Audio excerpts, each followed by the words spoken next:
Duke's 272 All-American, and John Ionata is 279. They don't waste any time getting the excitement and adrenaline going here. 3rd and 10. Seminoles at the 49.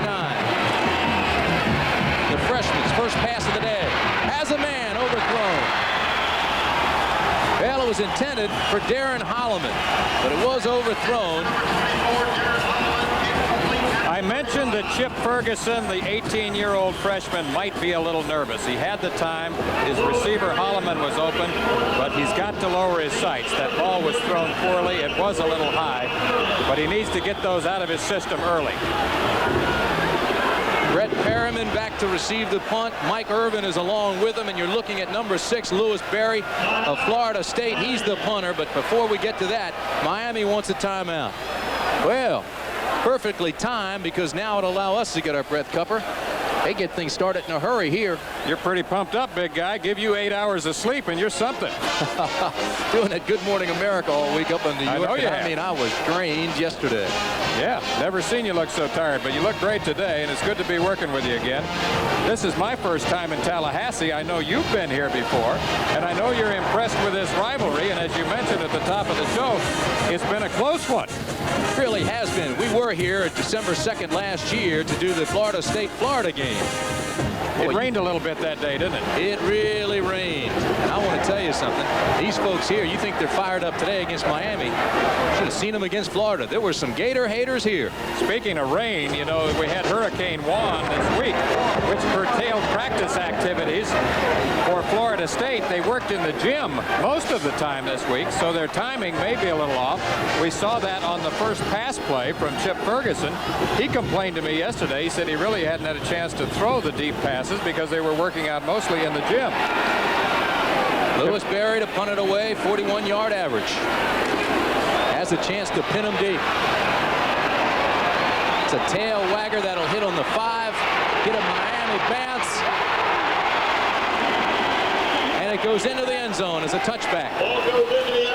So with 11:27 remaining in the first quarter, following that 49-yard punt, there's no score in Tallahassee.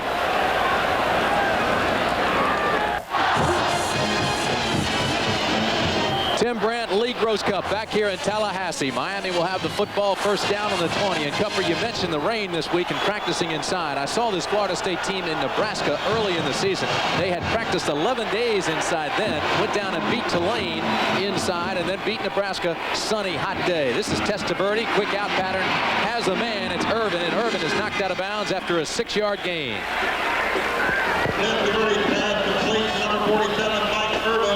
Michael Irvin, the flanker back, number 47, runs a 5-yard square out or sideline cut. He's working on Martin Mayhew, number 32.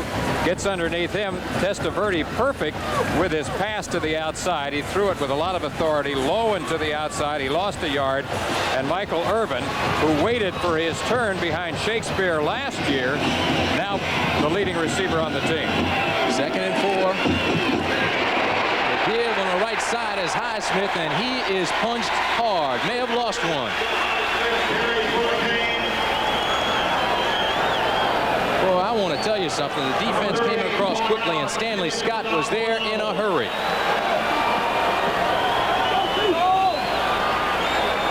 Before Highsmith could say so much as how do you do, Scott was shaking hands. 3rd and 3, Miami. Testaverde under pressure. Knocked away nicely by Fred Jones, the linebacker. He got some pressure from number 37, Stanley Schreiber, who was coming from his safety position. Watch number 37 get in there. That hurries Testaverde. And Fred Jones on the coverage there as he tried to drop the ball off to Alonzo Highsmith, number 30, coming out of the backfield. Well, I thought that Jones had tipped the ball. Looking at the replay, he might not have gotten it. Jeff Feagles is the punter now as you look at Jimmy Johnson, the head coach of the Hurricanes. Feagles has a 39-yard average. Low snap, ball's on the ground. He's fair game, and he goes down.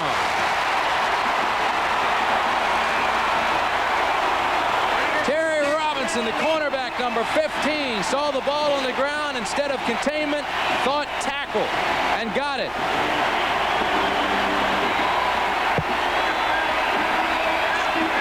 Jeff Fiegels, the punter, number 38, tries to field this ball here. He fumbles it. And there's the play right there by number 15, Terry Robinson, the cornerback. Another look, and you see very clearly how quickly Robinson is in there. Brian Smith, the snapper, never got the ball off the ground. First down and goal at the 8. Tony Smith, the ball carrier. I don't think he got anything. As we said at the top of the show, you can look for Tony Smith, number 49, and Victor Floyd, number 27, to be alternating at the tailback position. And we also mentioned that they've established quite a tradition of tailbacks in recent years, headed by the All-American Greg Allen. Hassan Jones, the wideout to the bottom of the screen. You're looking at the freshman Ferguson, second and goal from the 8. This is Jones, touchdown Seminoles!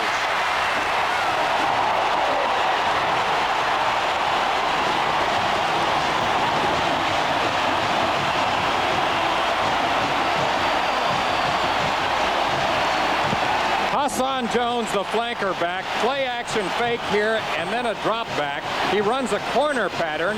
He gets behind number 29, Don Ellis, only by a step, but makes a leaping reception as Chip Ferguson, the freshman, throws a perfect pass high and outside. Derek Schmidt, the extra point. He's never missed one in his life. That's 94 straight.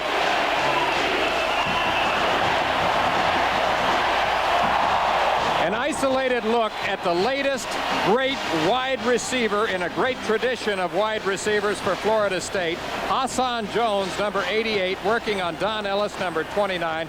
Beats him by a step for the touchdown. He's played in the shadows of Dennis McCurran, now with the Bears. Ouija Thompson with the Steelers, and last year, Jesse Hester.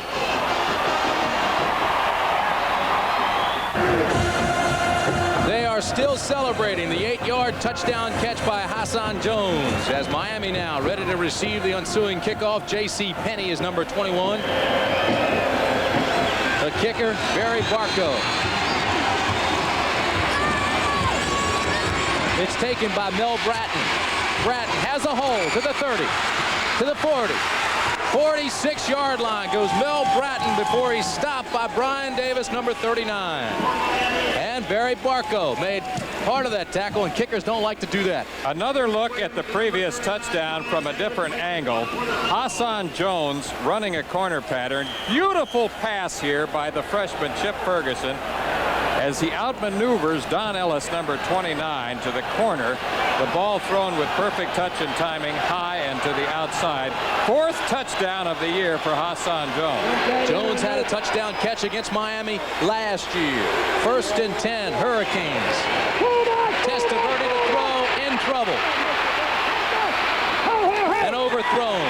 Intended for Highsmith on the sidelines, and there's one quality that I think Testaverde has that maybe Kozar doesn't have as much of, and that is versatility and mobility in the backfield while under pressure. Well, on paper, Testaverde has the equipment to perhaps be the greatest Miami quarterback of them all, and that's saying something as we look at Bobby Bowden, one of the most successful and most popular coaches in the history of Florida football. A former quarterback at Samford College back in 1953. Ball on the 46. Active defense, showing a 5-man front. Testaverde on 2nd and 10 has a receiver. It is complete. It's Brian Blades from the Everglades, and he's down to the 27-yard line.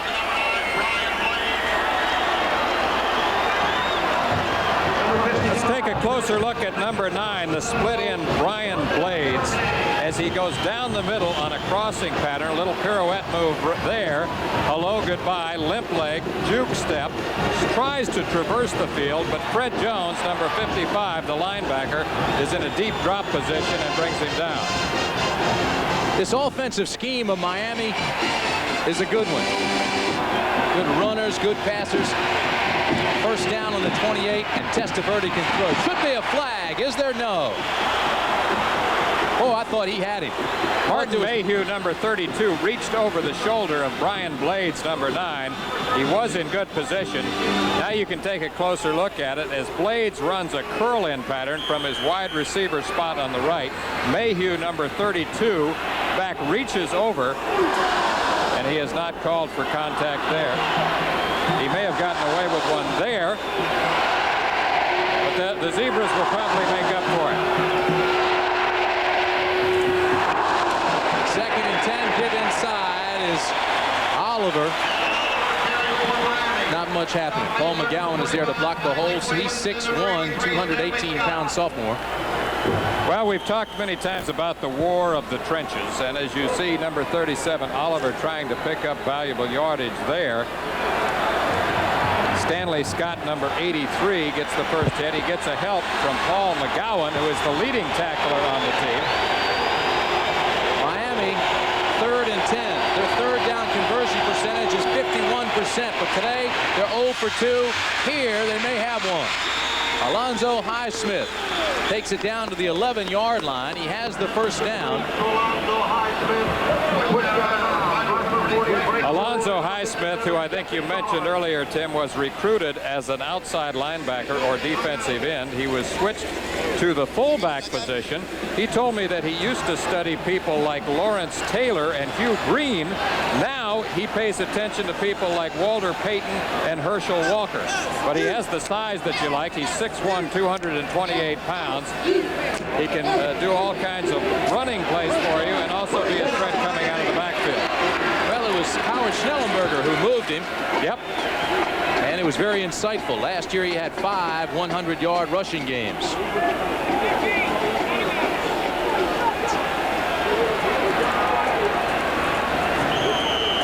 So with the ball on the 18 now, Miami will have it 1st and 10 with 8:35 remaining in the first quarter. Tim Brandt, Lee Groscup along with you from Tallahassee.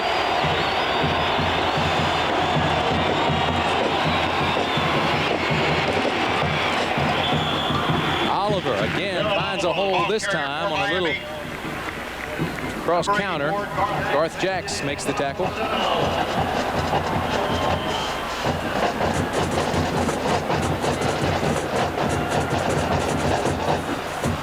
Second and 5. This is either a running or passing down, and with a quarterback like Testaverde, he may elect to go play action.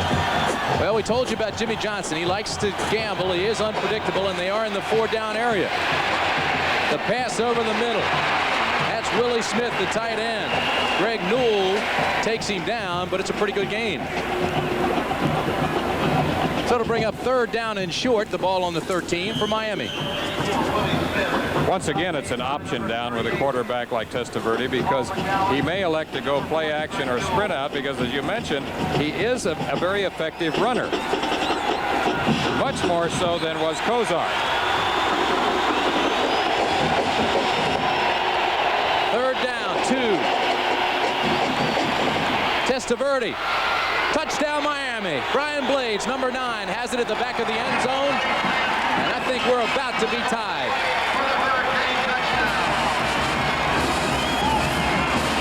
Touch and timing route here by Testaverde as he looks for Brian Blades, who is outmaneuvering the secondary there, gets behind Greg Newell, number 40. It's simply a fade pattern. Look at the orange there at the bottom of your screen by his feet. That could be dangerous. Yep. That's a beautiful pass and a beautiful reception there by Brian Blades.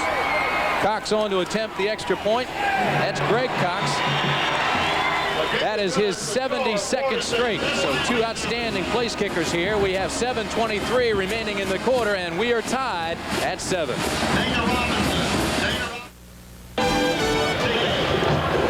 7-7 ball game here at Doak F. Campbell Stadium. We keep this up. We may need a calculator.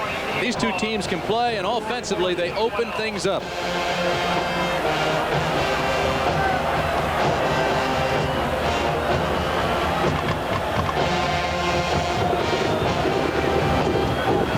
Sealing, the kicker from Miami, will tee it up and knock it away.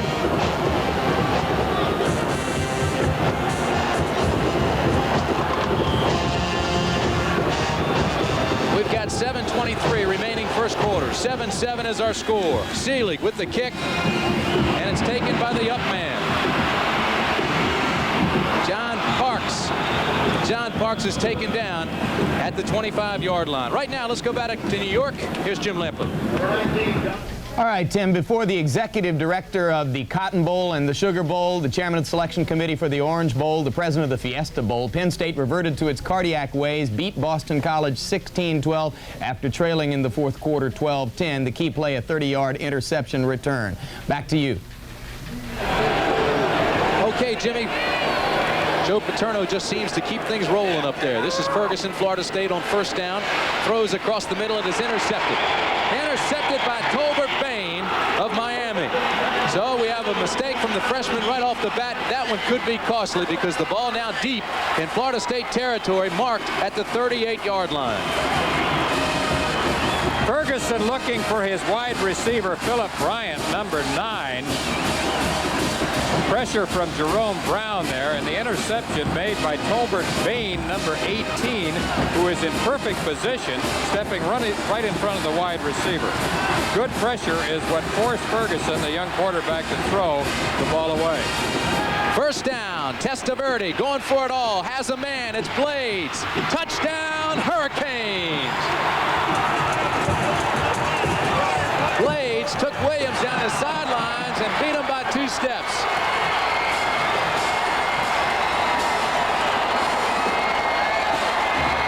I like the call and I like the execution. Come with your best play on first down after a turnover. Number 17, Eric Williams, is the cornerback who is trying to cover Brian Blades man for man. Blades runs a fly pattern, fades it to the outside. The ball is thrown with a nice high looping trajectory over the inside shoulder for a picture-perfect bomb touchdown. Greg Cox, the freshman from Fort Lauderdale, knocks it through. It's good, and we've got a 14-7 ball game. So Testaverde now has thrown a touchdown pass in 7 straight ball games. Mike Shula and Alabama tangle with the LSU Tigers, or number 11 Arkansas meets 10th-ranked Baylor. CFA coverage begins with College Football Today next Saturday.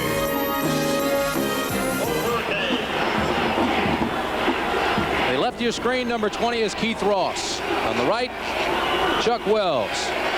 Ross originally signed with Florida, then went on and played 3 years of pro baseball with the Phillies and came back to Florida State as an amateur football player and now as a return man.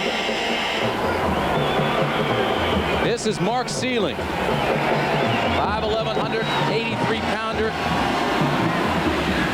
and he knocks this one clear out of the end zone.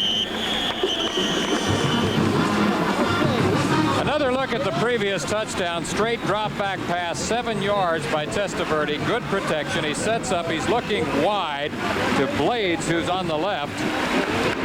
Gets by the cornerback there, and as I said, the ball could not have been thrown better. Blades now 3 receptions for 74 yards and 2 touchdowns, 38 yards on that last touchdown. Williams had pretty good coverage there on the corner, but when he dropped back by a step, Blades went up high over top. How do you like it so far, Haas? Oh, I tell you, I love it. You saw Testaverde there on the sidelines. You know, I said he's thrown a touchdown pass in each of the last 7 ball games. Make that 2 touchdown passes in the last 7 ball games. He now has 16 on the year, second best in the school's history. One of the things I asked him yesterday was if he would go the way of Bernie Kosar. He said definitely not. He plans to play his senior year. He's majoring in phys ed. He says he plans to take his time in graduating. He plans to be back for his senior season. He will be a redshirt senior in 1986. I would say that he would possibly be the leading candidate for the Heisman Trophy in 1986 based on what he has done thus far in 1985. He's a player. The scouts say that quality-wise, everything that he can do a little bit more than Bernie Kosar in that he is mobile. His arm is very strong, and he reads defenses very well. Jimmy Johnson told us that rather emphatically yesterday. Well, now we'll find out what kind of composure this guy has. Number 5, Chip Ferguson, the freshman, a true freshman, right out of high school. First down on the 20. Florida Florida State decides to bang it up the middle. Here's Jim Lampley again in New York.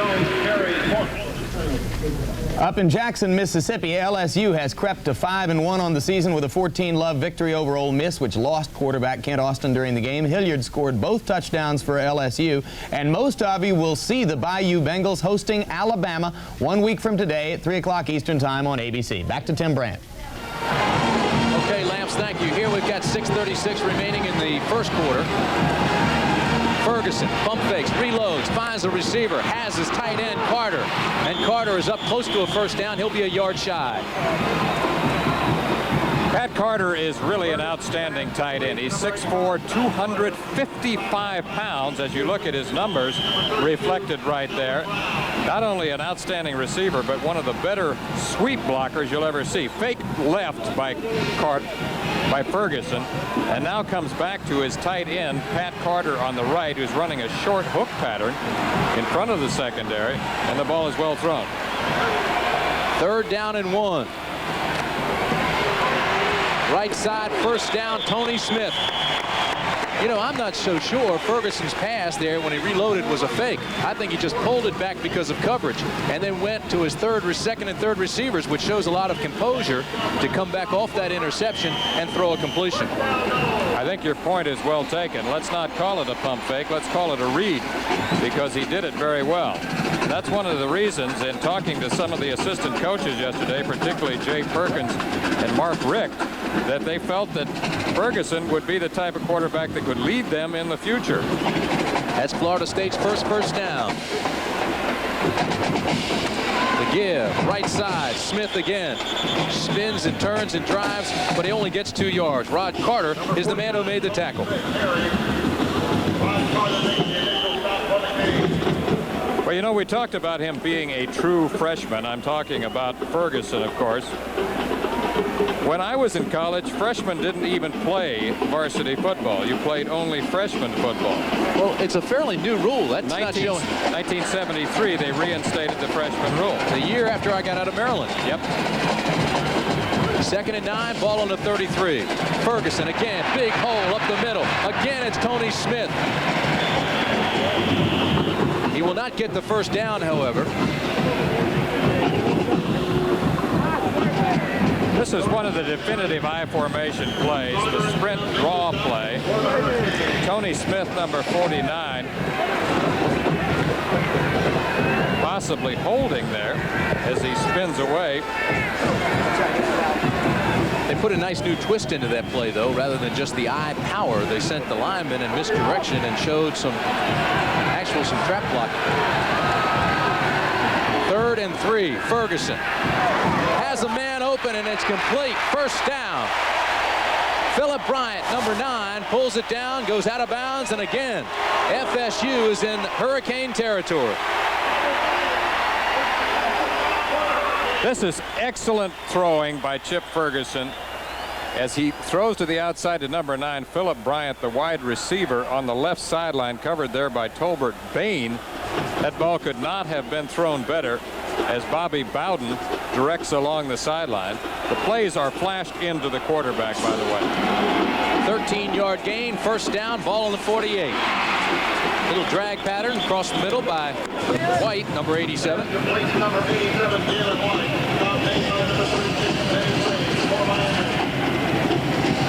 Of course, there has developed here a tradition of quarterbacks and wide receivers through the years.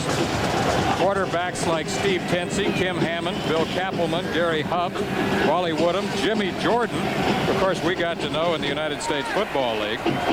He's here today. Is he? All right. Then we'll tell you about those wide receivers in a little while, too. 2nd and 7, little shuffle pass inside. Tony Smith, first down, I believe, maybe a little bit shy, but a big gainer for Florida State. Well, I recognize that pass. It's sometimes referred to as the Utah pass because my old coach, Cactus Jack Curtis, is considered the modern architect of the play. Bobby Bowden uses this in place of the draw play, and it's very effective. It involves a double team on one side with normal pass blocking on the other, and it creates a lane for the back who takes the reception. And by the way, that counts as a completed pass for the quarterback.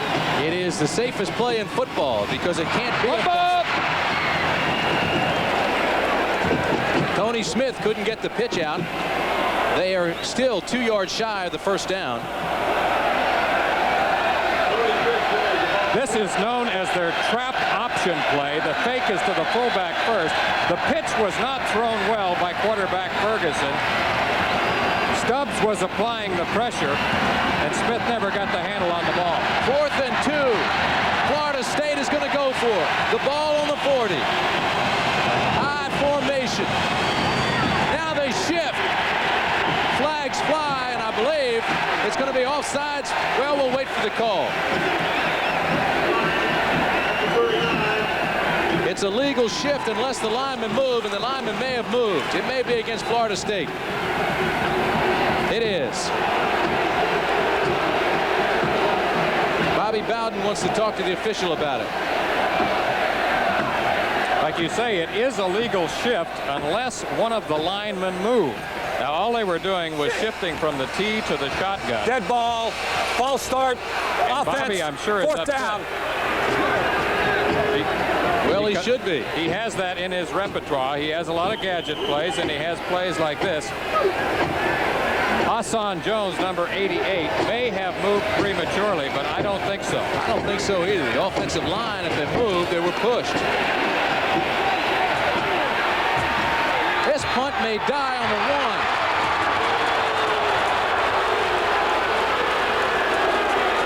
1. Lewis Berry got it high, and he got the nose to dig into the ground, but now they say it's a touchback. 45-yard punt. Miami will have it first down on the 20. Let's take a look at that Miami campus. From marine biology to music engineering, computer science to tropical architecture, the performing arts to the arts of healing. The University of Miami stands at one of the major crossroads of cultures and commerce, providing a unique environment where students can work and learn with some of the world's leading scholars and scientists. Discovering ways to make ours a better world. The University of Miami. When Bobby Bowden, the coach at Florida State, came here, he told a story about when he was at West Virginia, all he heard was beat Pitt. When he was at Alabama, all he heard was beat Auburn. When he came to Florida State, everybody said, beat anybody. They had won only 4 games in the last 32 tries. Bobby has really turned things around. He's now 79-31-2 here. This is Miami on first down. Highsmith is the ball carrier. I like that Bobby Bowden story. Of course, he has a tremendous sense of humor. Vinny Testaverde, on a little draw play, slips the ball to number 30, Alonzo Highsmith. And he's brought down pretty quickly there in the secondary by Tracy Sanders, number 16. It'll be 2nd and 5 for the Hurricanes. Testaverde, deep drop, has a man, and it's dropped. Again, Brian Blades was wide open. Well, if you're a young receiver, there's a good object lesson here. Watch how Blades temporarily loses his concentration. Now, you can't run without the what, Tim Brandt? Without the football. The pelota. That's right. I was a defensive player, and I know that. Vinny is now 6 for 10, 93 yards. 3rd and 5 from the 25. Set up the screen. And Highsmith won't have much there. The defense was swarming. Felton Hayes, number 46. He was the first man there, and he's just a freshman. This is a young football team at Florida State.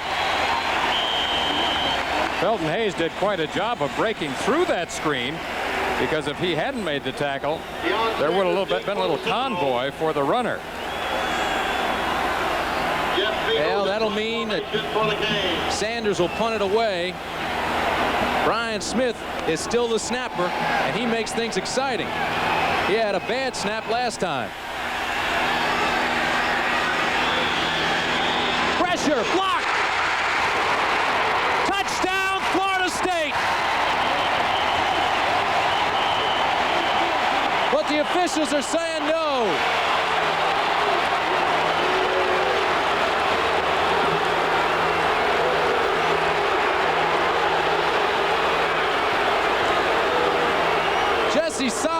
number 57 came through to get the block. I can't imagine what they're calling here. Bobby Bowden can't believe it. Too much time? Dead ball. The layup game. Offense. Yes, sir. Too much time. 31 seconds now remain in the first quarter, so they'll try it again. There's one time you're glad that your team is penalized. Solomon, number 57. Look how quickly he gets in on Fiegels as Fiegels tries to punt the football. And it's number 29, Bill Richardson. Bill Richardson, who covers it. Miami has had trouble with its 2 punts thus far. 1 fumble, 1 block. Again it's low, and again it's blocked. 2 in a row, Florida State. The whole stadium's rocking.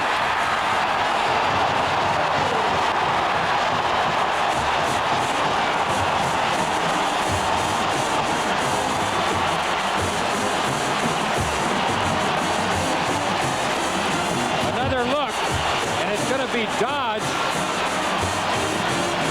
or Hadley, who comes in and makes the block. Well, he bats it into the end zone, and that's number 39, Brian Davis, who covers it for the touchdown. Amazing sequence of events on successive plays. We have block punch. One more look. Watch how Fiegels hesitates right here. He hesitates there. It's Hadley who blocks it. And it's Davis, number 39, who bats it first and then covers it for a touchdown. Again, it was the low snap. That made him hesitate just a bit, and with the pressure coming from the right side, the offensive right side, he did take that extra stop. Hadley got it, Davis scored, and we've got a tie ball game. I can't remember seeing 2 plays like that in a row. I remember when Auburn did that in successive plays to Alabama in 1972 that sent Auburn to the Gator Bowl, believe it or not. Successive block punts sent Auburn to the Gator Bowl in 1972. Well, Miami has certainly put some excitement into the kicking game. And if you'll believe it, that's the first block punt for Miami this year. For Florida State, well, they make a habit of doing that. Last year, FSU had 4 kicks blocked, and all led to their touchdowns. They believe on putting pressure on the kicker. Barry Barco, number 7, to kick it for the Seminoles. This is J.C. Penney. Has a hole. And again, a big return across the 30 to the 32-yard line. J.C. Penney off return for Miami. J.C. Penney, an exciting player, and you mentioned the catalog on him. 17 carries, 143 yards, 2 touchdowns, 8.4 average as a backup runner, and also very dangerous as a return specialist. Wow, what a quarter of football we have had here in the capital city, Tallahassee, Florida. You saw the scoreboard. It tells the tale. 18 seconds remain in the first quarter. We're tied at 14 all. Testaverde to throw. Has pressure. Incomplete. Again, it was intended for Brian Blades. Well, as Bobby Bowden says, they're in my briar patch now, and that guy right there, Jimmy Johnson's a little bit concerned. I think all he really wants to do is just maintain composure, get his team to play the way it can play and the way it has played over the last 6 games.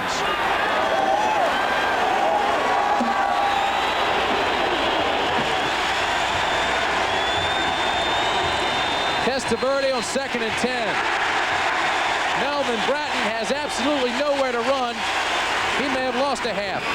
Stanley Scott again on the tackle. Well, you mentioned what Bobby said about this being his briar patch. He particularly would like to win today because the visiting team has dominated this series, strangely enough. Well, that's the end of the first quarter, and what a quarter it's been. The crowd will tell you how much they liked it. We are tied Florida State 14, Miami 14.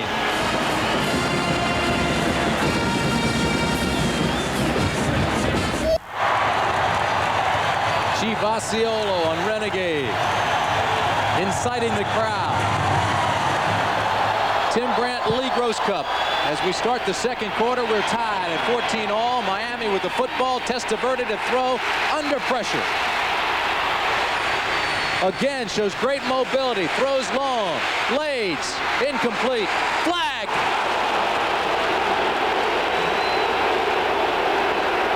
Martin Mayhew and Eric Williams were the defenders.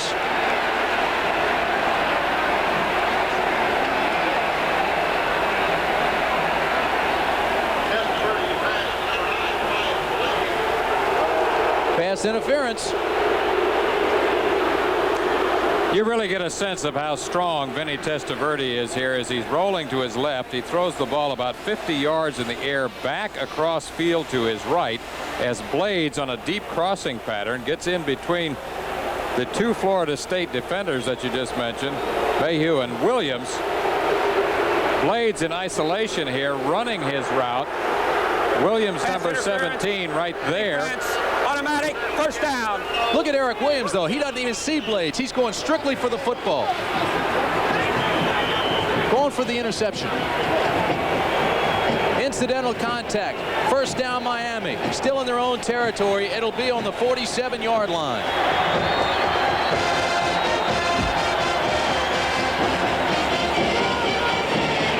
Zone defense by Florida State. And the pass is incomplete. Well, I think in the last two plays, Cupper, we have seen the mobility of Testaverde. And I think because of that mobility, that's the reason he's been sacked only 15 times in 230 pass attempts. It's a good reminder. 15 sacks is not very much when you consider how much he throws the football. Give some credit also to his offensive line, which he is very quick to do. But his mobility sets it up. Also, they have a lot of diversification in their offensive schemes. They show you a lot of different looks. When Testaverde came to the line of scrimmage to start this season, he lined up behind a unit of 5 juniors, only one of which was a starter prior to this year. 2nd and 10. Complete. Nice pass to William Smith, the tight end. Let's go back to the studio in New York. Here's Jim Lampley. All right, Tim, let's keep up with Florida's 17-game unbeaten streak on the line at Auburn. Auburn led in this game 10-7 early in the fourth quarter. Florida has just gone back on top 14-10 on a Bell to McDonald touchdown pass, second of the game for the Gators. Bo Jackson, 14 for 42 in the first half, hasn't played in the second half up to now. With Auburn behind, he's back in there. Back to you, Tim Brandt. Lamps, there are more than 60,000 fans here that would love to see that ball game go one way. How about the bumper sticker? How about the sign we saw today? How did it read? Two favorite teams. Florida State is always number 1, and anybody who is playing Florida is number 2. They call themselves Gator haters. This is the game we've got coming up for you Monday night. The Dallas Cowboys, St. Louis Cardinals. Cardinals trying to stay alive, have struggled a little bit. Bratton on first down. Nailed by Gerald Nichols. Boy, you know that Cowboys-Cardinals game is always a good one. You're right about the Cardinals. Great expectations for them at the start of the year, and particularly for their quarterback, Neil Lomax, who may be suffering from the Sports Illustrated jinx. Well, you know, you're right, but I think the fortune started to change a little bit on a game we had Monday night a while back. That was St. Louis and Washington. Redskins beat up on them a little bit, and they've struggled since. 2nd and 12 on the 36. Testaverde. Sacked. Darrell Gray, 65, 236-pound senior.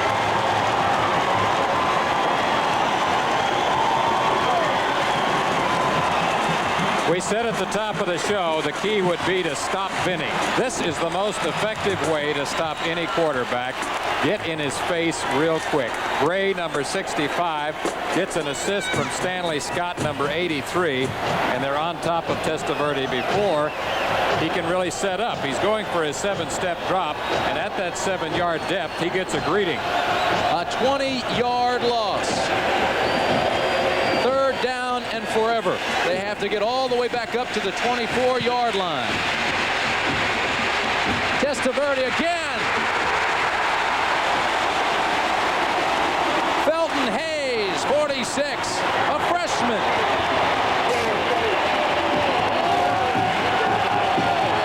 Consecutive sacks on quarterback Vinny Testaverde. Once again, straight drop back protection. Big plays here by the Seminoles as Felton Hayes, number 46, leads the way toward the quarterback. Deion Sanders, number 2, the lone back. Jeff Fiegels, 38, is the punter. After having consecutive punts blocked, is he snake bit? We'll see. Also should remind you that Brian Smith, 81, is still the snapper. Snap's okay, punt's not. It's low. They'll let it hit and roll, and it'll go down inside the 30 to the 28-yard line. Well, the punt didn't even make a first down. Had it been a run. 11:39 remaining in the half. 42-yard punt. It'll be Seminoles ball.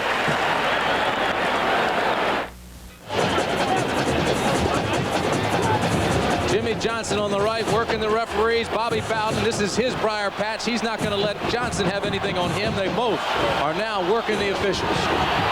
11:39 in the first half. Ferguson on first down. With time. Incomplete. Hassan Jones was the intended receiver, and that is the elbow of Testaverde. Not his throwing arm, however. They appear to be icing the left elbow of quarterback Vinny Testaverde. Another look at the last play as Ferguson tries to get the ball downfield. He's pressured by Stubbs. He's heading for Hassan Jones. Gets a good lick in the secondary there. 2nd and 10. Big hole, left side. This is Floyd. First down, Florida State.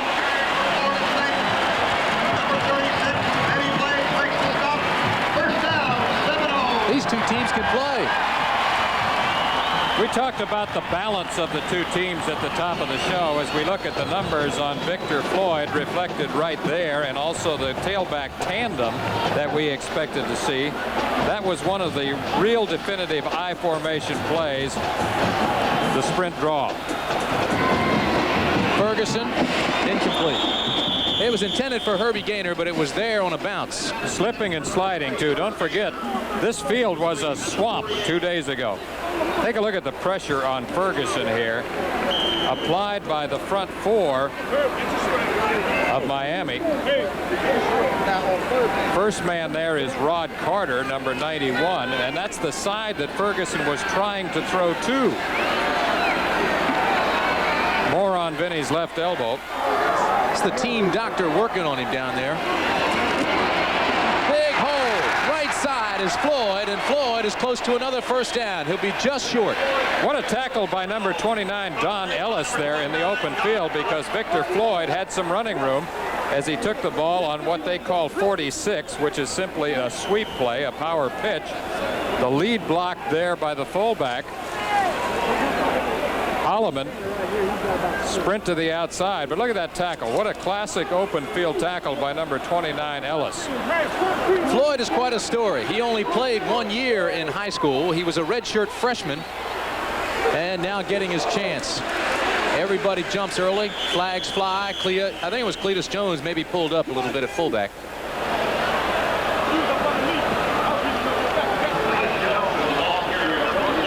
It was.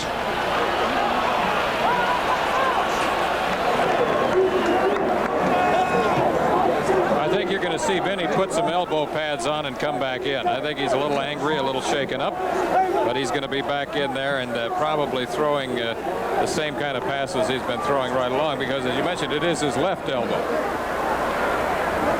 Illegal motion, offense, decline, 4th down. Take a look at the at top 10, how they're doing. This could be a big upset here. Ohio State 15-7 leading Iowa. Byers, I don't believe, is playing. Nebraska leading Kansas State. We saw them last week. Strong. Michigan extremely strong in a fight with Illinois. Auburn, as Jim Lampley mentioned, trails Florida now 14-10. Fake punt right side, and there is a whole lot of open space over there. Cletus Jones, first down.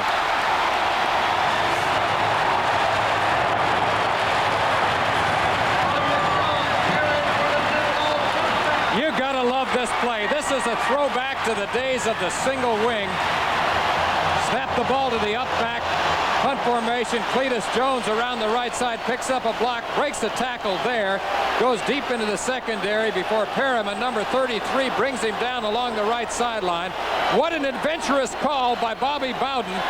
Cletus Jones, number 42, breaks the first tackle there and picks up the yardage before he's brought down. That is a big play on fourth down for the Seminoles. 30 yards. And don't forget, it was Miami that declined the penalty. 9:50 remaining first half. Pitch back, Floyd, right side, big hole, first down, Seminoles.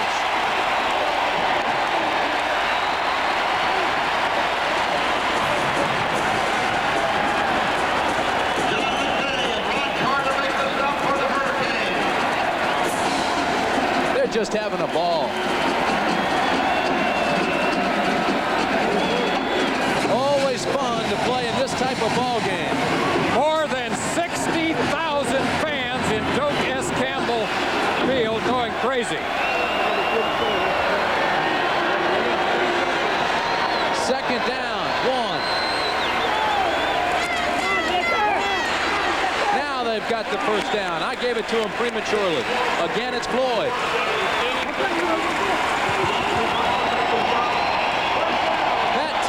Gets up a little bit slowly off the line, number 72 for Florida State. He is 6'3", 323 pounds, and he's just a freshman.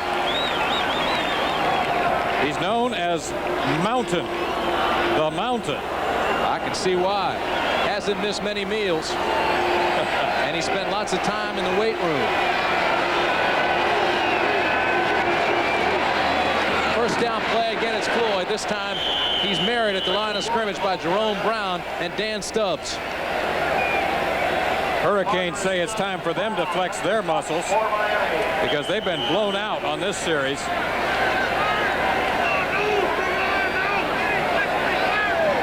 And despite the fact that we have great passers here today, great runners, it still evolves into a war of the men in the trenches. So ultimately it's going to get down to the front 5 against the front 4. Galen White comes out of the ball game. Hassan Jones and Darren Holloman come in. Reverse. And he's in trouble.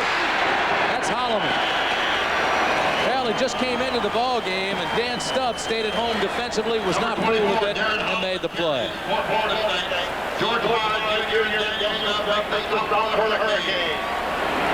Penn State, Joe Paterno continues to roll, still unbeaten.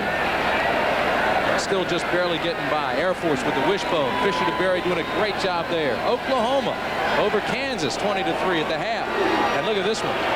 Navy, Notre Dame 7-7. Keith Jackson, Frank Quarles out there. Shuffle pass inside, no go. Victor Floyd almost hit immediately. You can tell that Miami has scouted that play well. They've seen the shovel pass used often. And you mentioned this earlier that Bobby Bowden likes that play a lot. He says it's replaced the draw play. Derek Schmidt, 13 of 17 this year. His longest 54 yards. This one, 37. It's up. It's long enough. And it's good.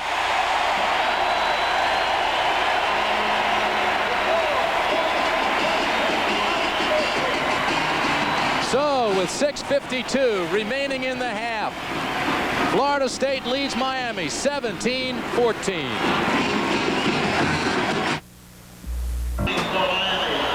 War paint. War paint on everyone's face here today. How about that for a game face? Even the ladies get the game faces on here. Barry Barco, number 7, kicks off high end-over-end kick. It'll take by J.C. Penney at the 1. Down at the 22-yard line, and that's where Vinny Testaverde will take over. Keep in mind now, Testaverde on the sidelines, icing down his left elbow, not his throwing arm. Tended to by a doctor, but he's back on the field. Here is the final for Auburn. Florida 14, Auburn 10. Mixed reaction here in the crowd as the Florida-Auburn score is given. Testaverde now with his left elbow taped and padded. But it has no effect on his throw. It's complete. Big gainer up to the 44-yard line. He really has a sweet touch on the football. You just saw his numbers for the season. Those numbers rank him 4th nationally in passing efficiency. As we look at the scoring summary, that from the first quarter. What a game it's been so far.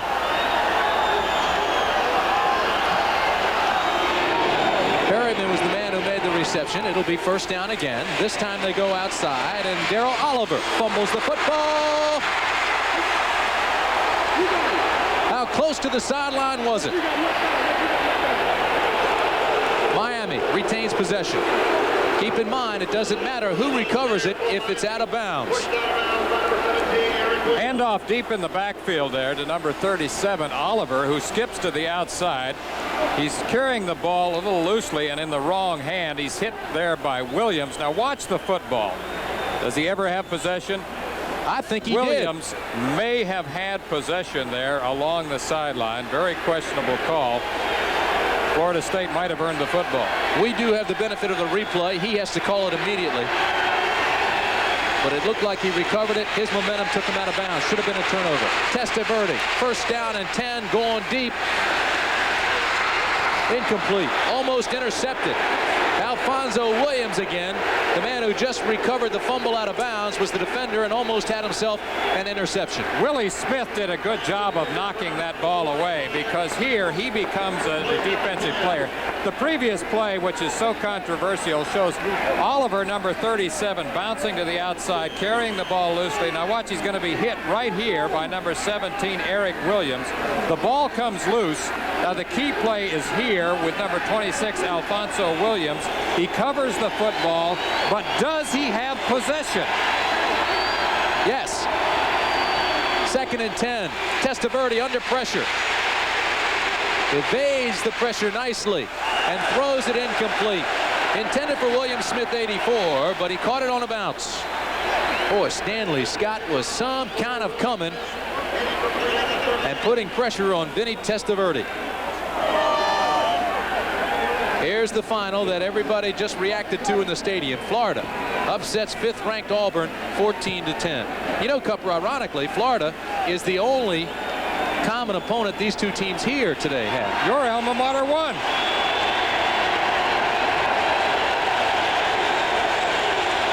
Third and 10. Flag. Testaverde down, but there is a flag. Felton Hayes, 46, made the tackle. Isaac Williams may have been offsides.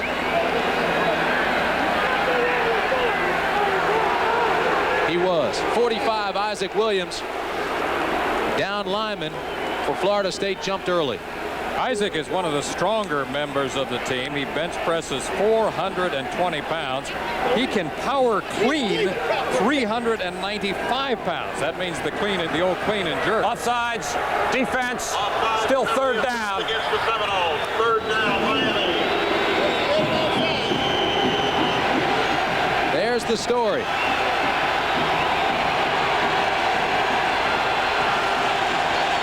Third and 5. Again, there's pressure.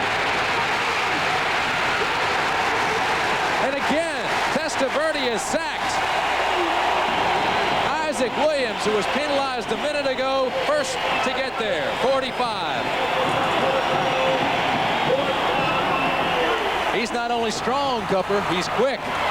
Very quick, and he was excited about playing in this game. I talked to him yesterday.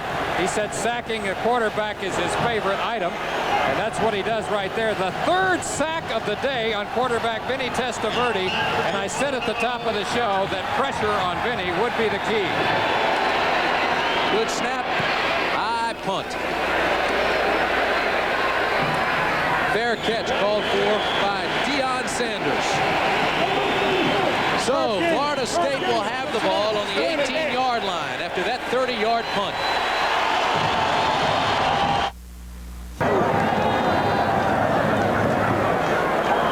Vinny Testaverde.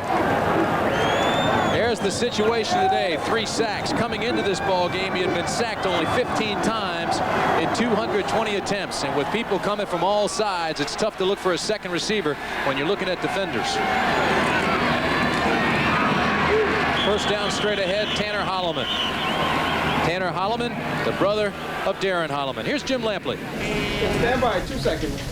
Tim, as you've already pointed out, the nation's longest unbeaten streak is now 18. Florida coach Galen Hall has still never tasted defeat as a college head coach. The Gators have a rare victory at Auburn, only their 4th ever, and they held Bo Jackson to 16 carries for 48 yards as the Gators won it 14-10. Back to you.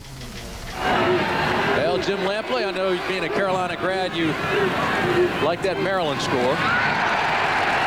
Tanner Holloman, big opening, right side, 36-yard line. Maryland plays Miami next week in Baltimore.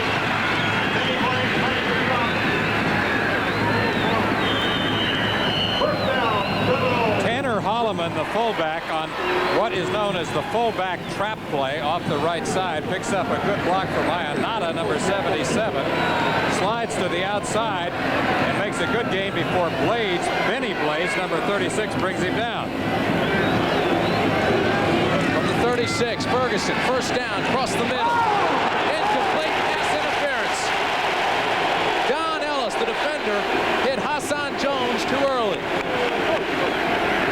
It'll cost him.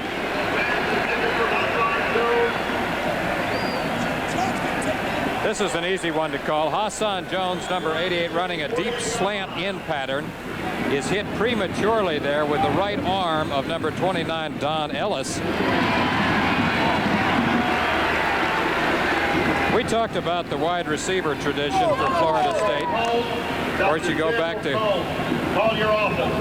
back to great names like Fred Biletnikoff, Ron Sellers, Jackie Flowers, Mike Schumann, Barry Smith, Rhett Dawson, and of course Pass interference, defense, automatic first down. You know, the interesting thing, Lee, about Hassan Jones is he averages over 20 yards a catch. So when he does make the catch, they're big gainers. From the 49, Ferguson, the freshman, again across the middle. Hassan Jones, first down.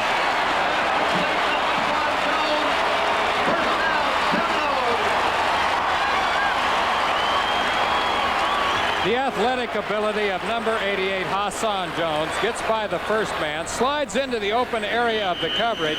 Now watch his athletic ability here as he has to hold onto the ball despite the hit of Selwyn Brown, number 32, who nails him in midair. Of course, the last wide receiver that was here was Jesse Hester. He appears to be hurt. Hassan Jones dislocated a shoulder early in the season against Tulane. He's now shaken up after that 20-yard catch. Give straight ahead to Holloman. Tanner Holloman. Yeah, we'll keep an eye on it for you, but they're working down on Hassan Jones and they're working on the shoulder. Second look at Hassan Jones and how he might have re-injured his shoulder here. In midair, he is hit by Selwyn Brown, number 32, and he comes down on the left shoulder. Very easily could have re-injured it. Tough body, soft hands, but he hit awkwardly. And they are working on that shoulder. Florida State. We've got 2 minutes, 44 seconds remaining in the first half. The Seminoles lead by 3. And it has been some kind of exciting thus far. Both teams wide open, both teams being aggressive, and it's close. Still available for FSU students. Mike Shula and Alabama tangle with the LSU Tigers. Or number 11 Arkansas meets 10th-ranked Baylor. CFA coverage begins with College Football Today next Saturday. If you're a Seminole fan, the good news is Hassan Jones is back. They've diagnosed the shoulder. They've looked at it. They've given him the okay to return.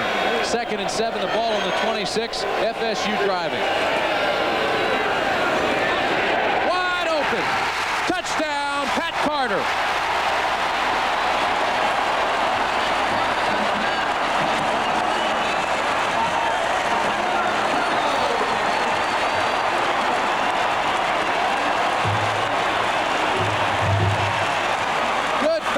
Freshman Ferguson, reverse pivot, and Carter was wide open, his 2nd touchdown of the year. The play action fake is what freezes the secondary and enables Ferguson to throw back to his tight end Carter, who gets behind the secondary for an easy touchdown. Schmidt has never missed an extra point. And this one is good as well. So Ferguson in his first start is now 8 for 12, 79 yards, 2 touchdowns. I can't imagine anything tougher for a defensive player to do than watch the backside tight end.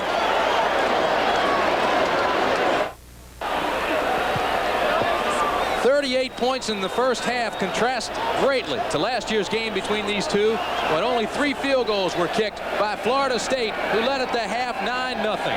Barry Barco kicking off for FSU. J.C. Penney, 1 yard deep. Has a hole and some blockers. And trips down at the 29-yard line. Watch how the play fake freezes number 36, Benny Blades, in the secondary, as Ferguson spins to his left, wheels around back to his right, and finds Pat Carter, number 85, the tight end, up the right seam, all alone for the touchdown. This gives you a better perspective. Watch number 36 in the secondary, how he's influenced by the play fake to the left, and he can't get back in time to cover Carter up the right seam. 2 minutes, 33 seconds remain in the first half. This is Bradley.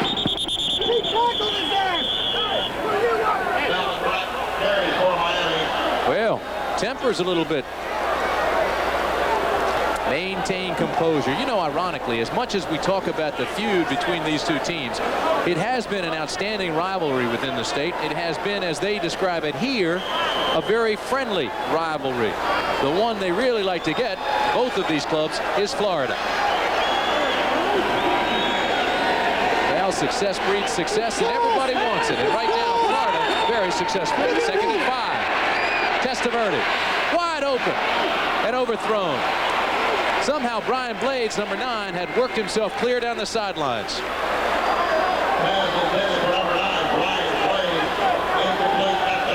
Blades had a step on Mayhew, number 32. The ball was thrown a little wide that time. That was not one of Vinny's better passes. NC State over South Carolina, 21-17. Alabama wins big with Shula at quarterback. Here it's 3rd and 5. Testaverde under pressure. Escapes one tackler. And throws as he's going down, incomplete. Intended again for Brian Blades.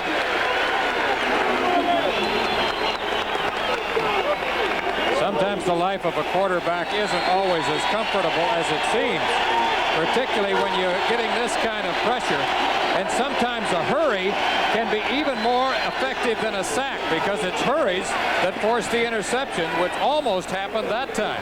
Remember Ron McDole for the Washington Redskins? A friend of mine in Washington. He said when he was playing, if that happened and they didn't get the sack, they used to call it a baggie. They hurried to throw and they made something happen. All right. Again, a lot of pressure and not a good punt. This is Deion Sanders. And he runs into a posse. It's been a rough day for that man, Fiegels, the punter from Miami.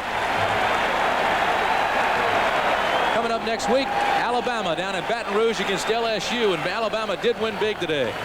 LSU had a good game as well. Arkansas and Baylor will be the other one. Check your local listings for the game and time in your area. Southeast and Southwest Conference shootouts. Ferguson throws way far to the right side, and it's incomplete. That's a 50-yard pass, and it had it been caught, it would have been a 2-yard gain intended for Philip Bryant. There's the LSU score we were telling you about. Georgia, big win over Tulane. Green Wave continues to struggle. Tennessee back on the winning track. Virginia Tech down in Blacksburg. Howard Schnellenberger got a win today. Citadel leading 10-3. 2nd and 10. Floyd, 2 yards. Victor Floyd carries for the Seminoles. Big number 91, Rod Carter, out of Fort Lauderdale, made the tackle. Good job of running there by Victor Floyd, who is one of the fastest men on the team. He's a burner. He can fly.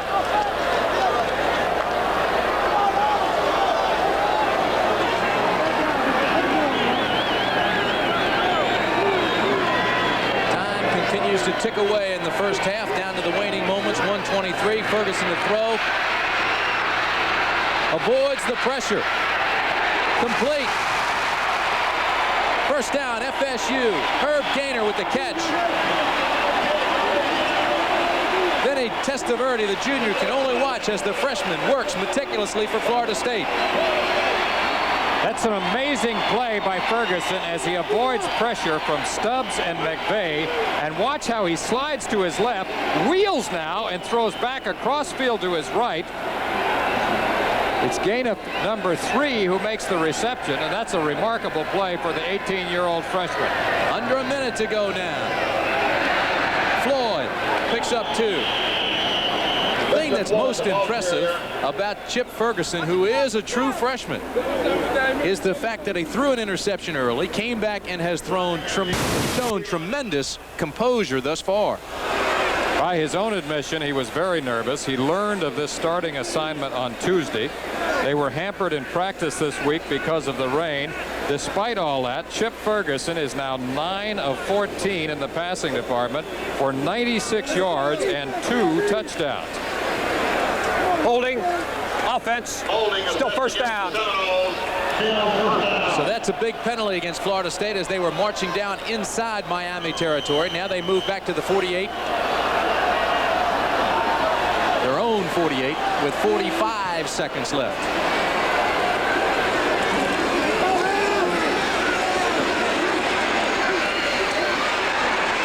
Gain of 2. How can anybody that owns a snake and plays with a boa constrictor all day be afraid of a football game or be nervous to go out on the field? That's his pet, Bo. Well, now you just revealed something to me. Tell me more about that. He's a snake charmer, huh? That's it. He likes. We've seen some of those in college football through the years. Said he carries Bo with him everywhere he goes. Bo as in Bo Constrictor. Bo Constrictor. 36 seconds left. Floyd, right side. I think they'll just move it up down the middle of the field and try to give Schmidt a chance if they can with 30 seconds left. Now, I remind you that Derek Schmidt, the place kicker for Florida State, has a strong leg. His longest ever is 54 yards against Miami a year ago. He has had 2 51-yarders this year. Speaking of Bo, not as boa constrictor, but as in Bo Jackson, how about how Florida contained Bo today? Tough day for Bo. Look at this as the other players now slapping hands, giving a little bit of confidence. He's loose, smiling. He knows the game's on television. I'll tell you an interesting statistic. I have covered the Seminoles off and on since 1967, and I have never seen them lose. I told Bobby Bowden that yesterday. I said, I don't want to jinx you. But, you know, I've never seen the Seminoles lose. All the games that I've covered them. That goes back to covering a Memphis State game at Memphis in 1967 when Kim Hammond was the quarterback. They had a great wide receiver at that time named Ron Sellers. I'm sure you remember him. Sure, Jingle Joints. Scored a touchdown on my brother Mike in Maryland. Can't put anything over on you, Tim Brandt. Mike had the same problem in Maryland I did. Slow.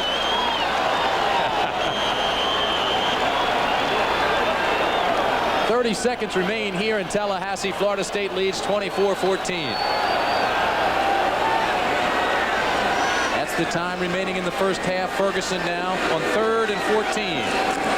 Try to get Schmidt in position. A lot of pressure backside. And oh my, Ferguson is really tagged. Dan Stubbs, 96.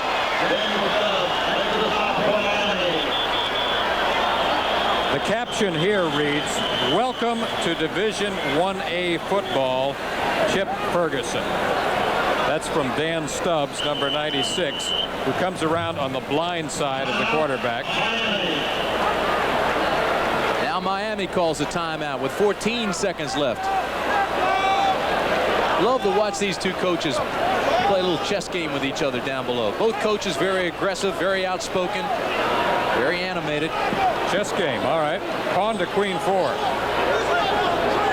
There's Jimmy Johnson. Oklahoma State, his first head coaching job. He turned things around there, now maintaining a fine program here at Miami. 6.5 years as a head coach. Played and coached for Frank Broyles. Part of the famous Broyles-Arkansas connection. Frank's guys are dominating in Division 1A football. We'll talk more about that. Johnson, Hatfield, Jones, Switzer, Akers, Fry. 6 coaches influenced by our colleague Frank Broyles in Division 1A football. Well, there's the punter, Lewis Berry.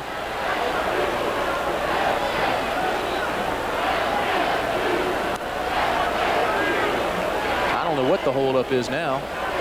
14 seconds left. They adjust the clock. That's what it was as you look at Bobby Bowden. 79, 31, and 2 at FSU. And would love to have the 80th win of his career against interstate rival Miami. So they do adjust the clock. 32 seconds remain. Well, now what are they doing to it? They've gotten me confused. I think the coaches are confused, but now they're set to go. They decide on 18 seconds. Barry is the punter. Brett Perryman and David Kintai are the deep backs for Miami. Pressure. Taken at the 5. That's David Kintai. And he runs out of bounds with 9 seconds left. And I mean, he was run out of bounds and almost up into the cheap seats. Well, remember that Testaverde can throw the ball about 70 or 80 yards in the air. He has a tremendously strong arm. So now he can throw one down here and hope for a long completion to set up a field goal. Or one of those deflected passes, which they know so much about. It was Doug Flutie who threw one against them last year. However, you can't hope for an interference call anymore. They've changed the rule. 8 seconds remain. Give inside is Oliver, and that should do it. The crowd appreciates it.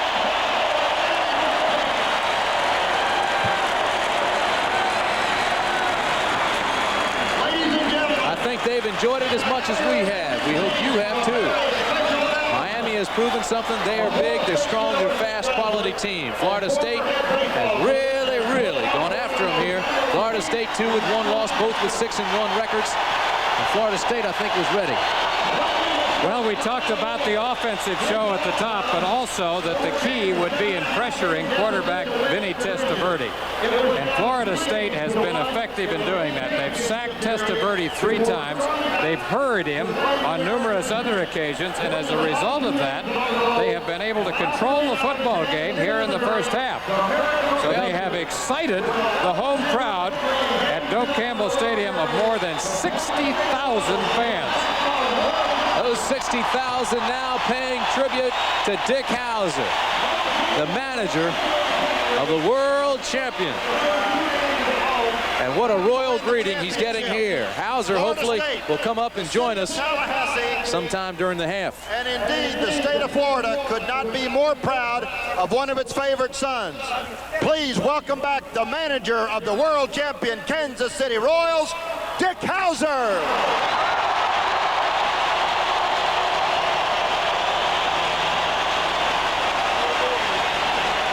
Dick Hauser played here at Florida State, 1957. He coached here before the Yankees signed him. And now he manages the world champions. Shortstop, pretty good one, 1956, 57, and 58. There he is. What a World Series it was. To Motley for the title. There it is. Dick Hauser, the manager of the Kansas City Royals, the world champions, and he is being honored here in Tallahassee, Florida. CFA College Football. This ABC Sports exclusive is being brought to you by U.S. Armed Forces. It's a great place to start. By AC Delco, General Motors Corporation, quality replacement parts for just about anything that moves. AC Delco, the smart parts. We'll return with our halftime activities after this message and a word from your local station.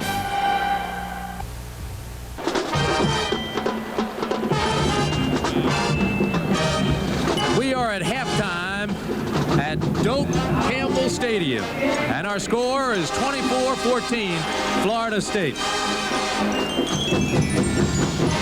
Well, hello again, everybody. Tim Brand along with Lee Grosscup, and I think we got our money's worth in the first half, Cupper. I'm telling you, they came out, they threw, they ran, and they gave us some excitement. Well, you know, we talked at the top of the show about the quarterback matchup, and I think that we have seen a young freshman rise to the occasion today, really meet the challenge going against Vinny Testaverde, one of the premier quarterbacks in America.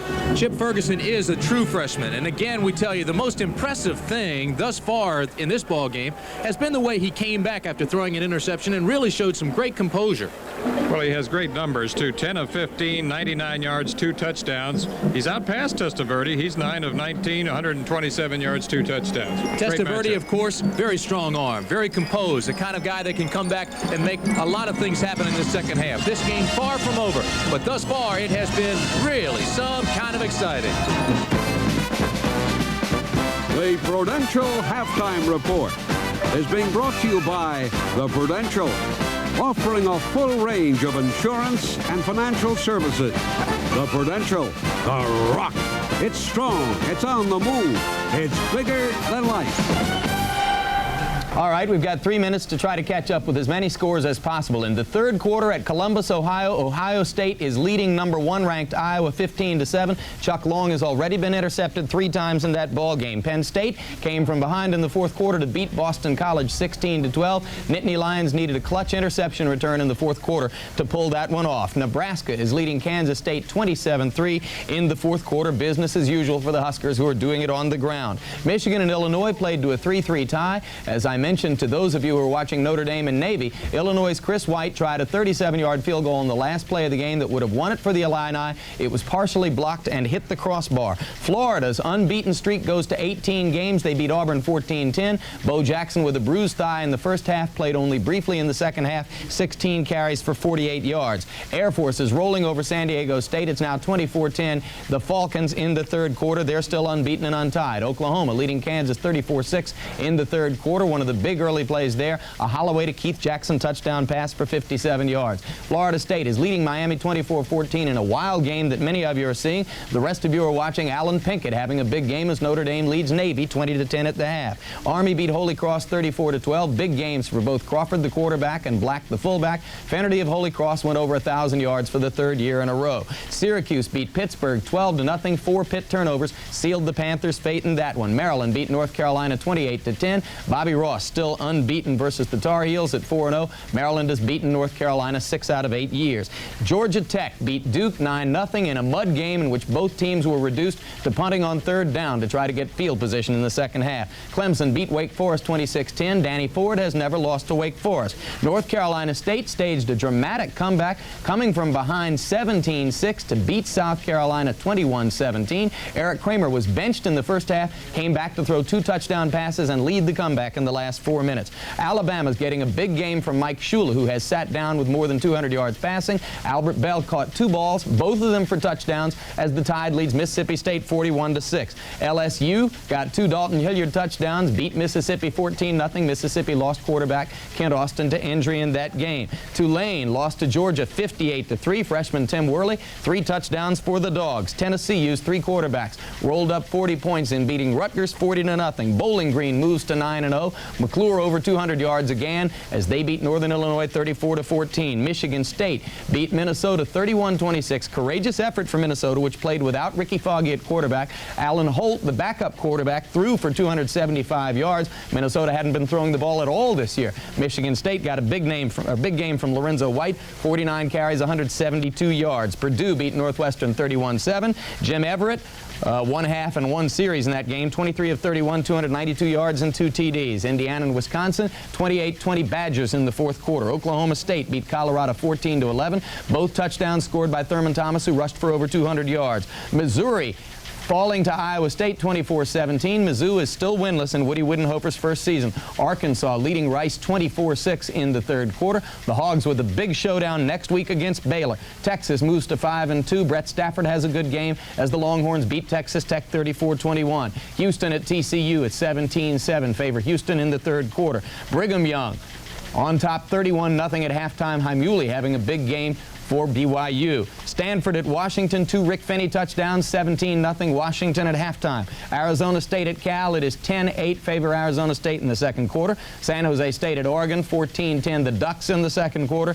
Arizona at Oregon State. Arizona trying to bounce back from the shocking loss to Stanford. And the Wildcats lead Oregon State 14-0 in the second quarter. We'll be back with more right after this. Next week, here on College Football Today at 3 o'clock Eastern, 2 o'clock Central Time, we will begin a 5-part series to be called Turmoil or Turning Point in College Football, a series of discussions with influential figures in college athletics seeking to find some solutions for the kinds of problems which have caused so much bad publicity for the sport of college football this fall. Now, while some stations break away for local news headlines, we'll continue from here with more halftime activities. Quickly now, let's see what happened today in the East. Paul Palmer had another big day for Temple, but Delaware, the Blue Hens, defeated the Temple Owls 17-10. Penn won for the 13th straight time in Ivy League competition. They trailed 21-0, came back to win 31-21. There were 3 Jim Croticia TD passes in this comeback, but the key play was a 79-yard punt return that tied the game. The Princeton players claimed they touched the ball before Penn's Chris Flynn picked it up. Flynn went 79 yards and tied the game, and Penn went on to the victory. Harvard beat Brown 25-17 today. A bitter loss for Brown coach John Rosenberg, who is Harvard's class of 67. Yale and Dartmouth 17-17 tie in that football game. Cornell played Bucknell and won it 26-13 at Bucknell. And Colgate, which scored 43 points in losing to Army last week, got 55 in beating Columbia today. We'll be back right after this.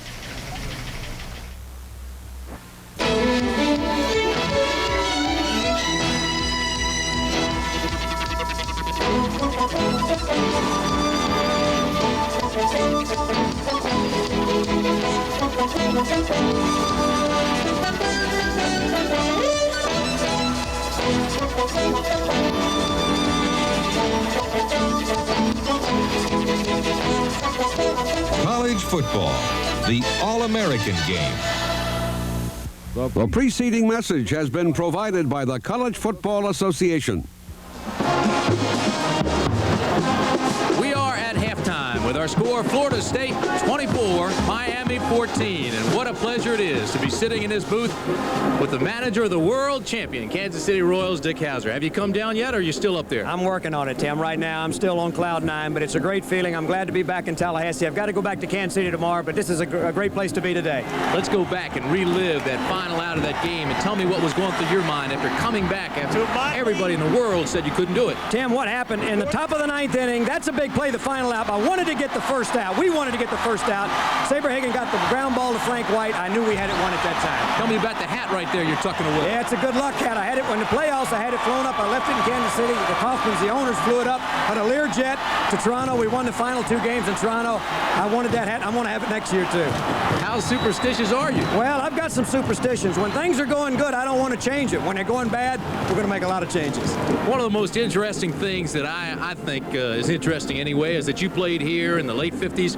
One of your teammates, Ron Frazier, now the coach at Miami, he wins the World Series, the College World Series. You win it the same year. What a tribute. Yeah, it really is. Ron Frazier's done a great job at the University of Miami. He's a former teammate. It's been a great year for both of us. Let's go back into the locker room now when you're down 3-1, and of course everybody in the world's counting you out. What do you tell the guys? Tim, I didn't say anything. Our players knew that our pitching was the best in baseball. You don't have to explain that to the players, and we felt like if we could get back to Kansas City, the Cardinals had to look at Lee Brandt and Saberhagen. That would be good enough. It was good enough. Saberhagen, just 21 years old, out of California, comes down with all the pressure in the world on that last game.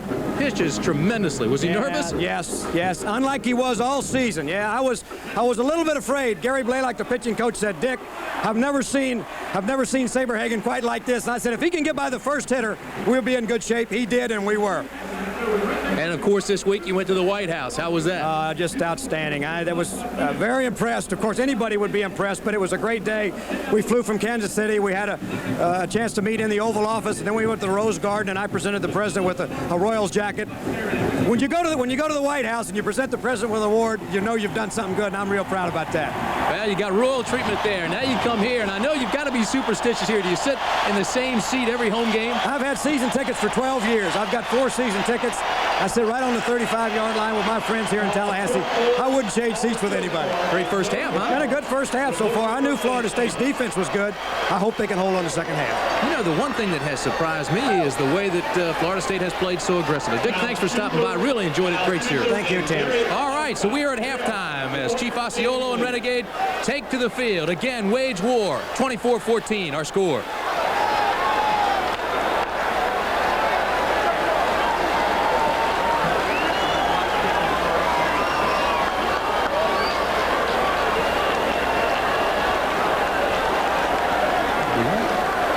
Here's the block kick that turned things around in the first half. It had been poor snaps. It has been poor punts by Miami, which caused a lot of the problems. That's the first time I have seen that since 1972 when Auburn did that on consecutive kicks against Alabama. It was Davis who went in for the touchdown. John Hadley was the guy that got the block. Now here's Chip Ferguson, the freshman. It's the play-action fake to the fullback that freezes Blades in the secondary, number 36, and it's Pat Carter, the tight end, going up the right seam, number 85, Pat Carter, for a 26-yard touchdown, and we had some kind of first half, Tim Brown. Only his second touchdown reception of the year. He has a touchdown here today, and Florida State has the lead as we head into the second half. It's 24-14.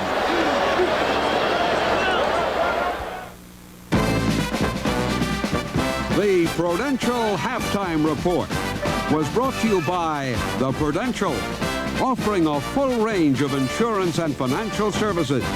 The Prudential, the rock. It's strong. It's on the move. It's bigger than life. Florida State University is setting the pace in high technology research in chemistry, physics, engineering, meteorology, and other fields of study. With a supercomputer, one of the most powerful in the world, Florida State faculty and students tackle research projects with far-reaching implications for government, industry, and higher education. We're targeting challenges of tomorrow with today's state-of-the-art technology at Florida State University. CFA College Football. This ABC Sports exclusive is being brought to you by GTE, We can do business with your business. And by Nikon. We take the world's greatest pictures.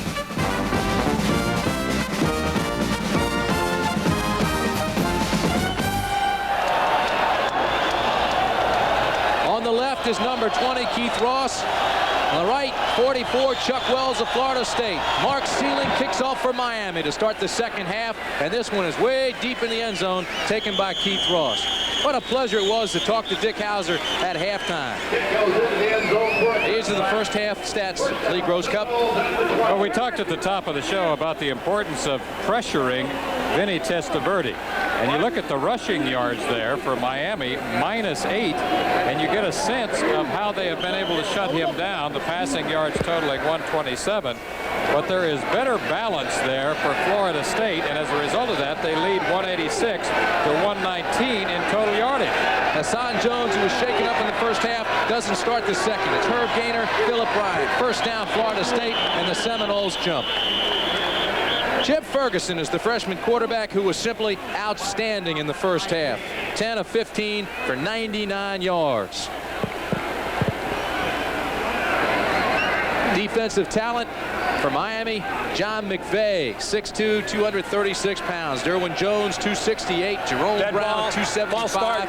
There's the call we just told you. Dan Stubbs, 238.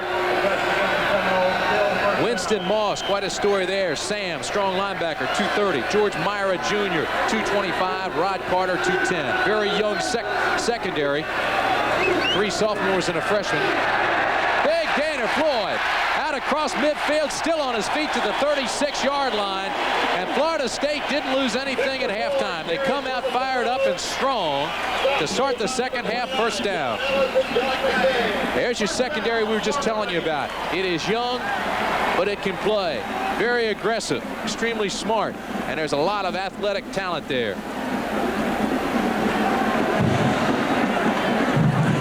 21-yard gain by Floyd. He now has 59 on the day as Hassan Jones comes back in for Florida State. Ball on the 36, first down. The freshman, Ferguson, gain of 5. Ferguson on the quarterback keeper.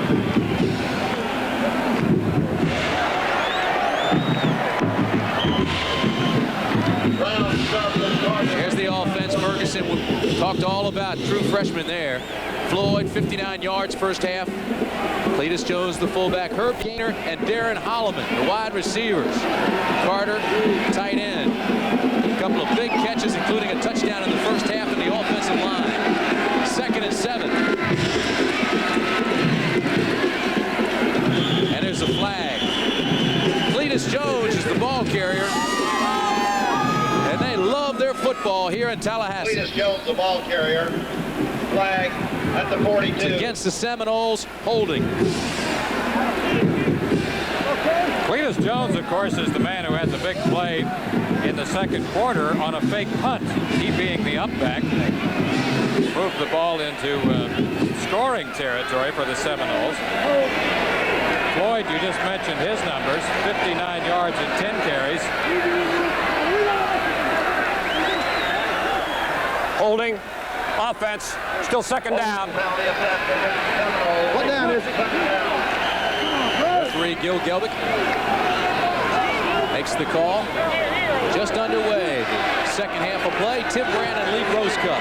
Florida State leads by 10. 2nd and 17. The ball on the 29. Floyd. And again, he has a big hole on the right side. George Myra Jr. made the tackle, number 45, for Miami. What a career his dad had at Miami. Aiden Fry happened to scratch and claw in that game if he's going to come back to win it. They've had some thrillers there, but that's tough. Well, Air Force is still undefeated, still have a couple there, but I'll tell you what, you're not going to see many unbeaten clubs anymore in college football. There is parity now with the limitation on scholarships. 3rd and 8 from the 37. Where's the ball? Let's go. Ferguson has it. He's down.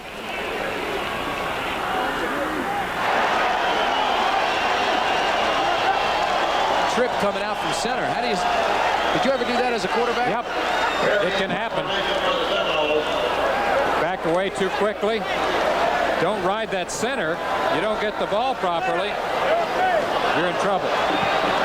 Berry kicks it away. Perryman and Kintyre, the deep backs. It's going to be David Kintyre, the receiver for Miami.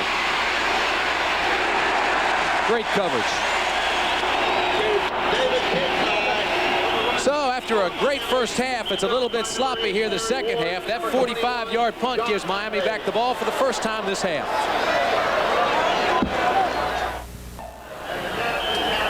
Monday night, the Dallas Cowboys 6-2 against the St. Louis Cardinals 3-5. Big game in the NFC East, and I guarantee you the Giants, the Redskins, and the Eagles will be watching that one closely, as we will.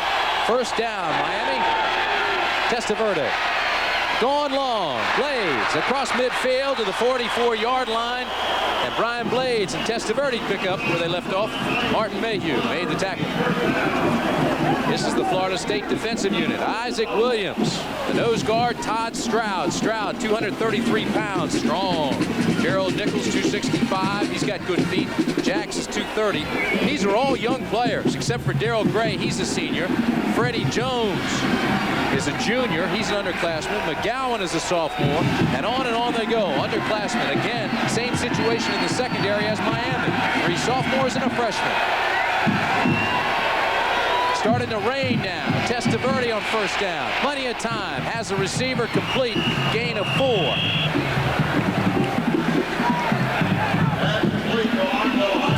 Here's Martin Mayhew. He's the guy that makes things happen. Broke up 4 passes last week. Eric Williams, Stanley Shiver, and Greg Newell. Shiver is the freshman. The rest are all sophomores.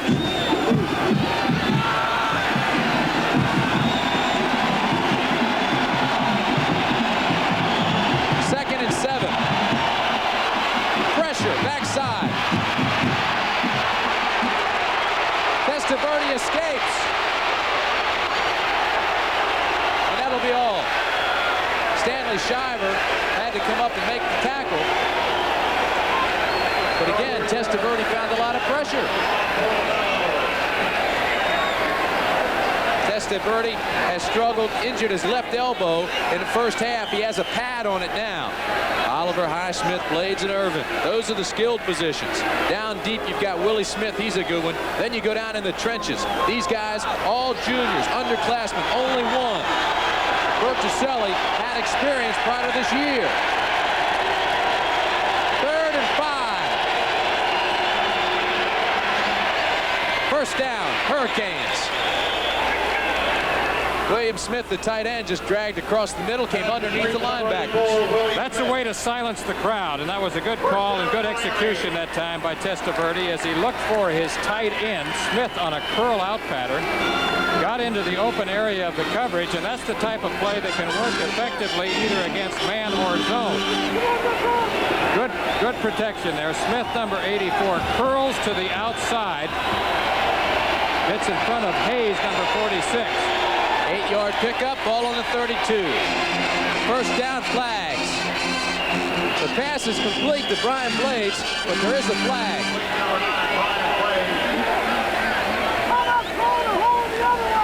Flag down at the 33.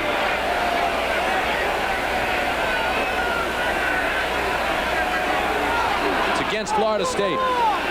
Florida State's been a little bit sloppy here to start the second half.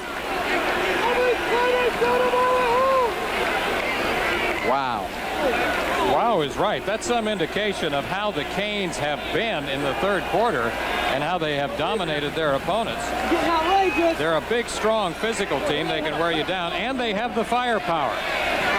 All right, now that we've said that, let me tell you about the other side of the line of scrimmage. Florida State has shut out 4 of 7 teams in the second half this year. The only Auburn has scored more than 1 touchdown after intermission.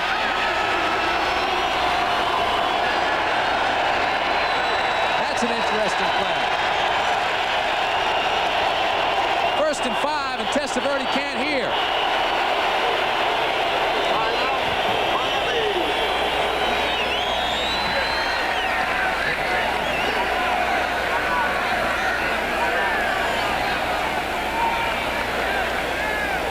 Testaverde now is going to talk things over with Jimmy Johnson.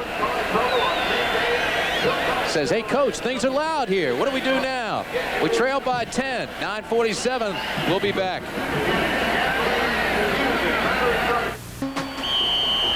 Miami is charged with the timeout. When we were talking to Vinny Testaverde yesterday, I asked him about the crowd. I asked him about how loud it gets in here, and he says, hey, we've worked it out. I've got hand signals for the wide receivers in case they can't hear me if I audibilize. He's got 1st and 5 here and gives it up the middle to Oliver. Look at a leg drive on Oliver. He's going to be up close to a 1st down. Paul McGowan made the stop for Florida State. See where it's marked. 1st down, Miami. Oliver, one of 4 runners that we spotlighted at the top of our show. These runners are pretty much interchangeable. As we look at Osceola and his horse Renegade, Oliver, Williams, Highsmith, and Bratton have added up to about 1,000 yards rushing coming into today's game. Oliver replaces Warren Williams. 1st down at the 20. The pitch back. It is Oliver, and he picks up a few. Darrell Oliver carries for Miami.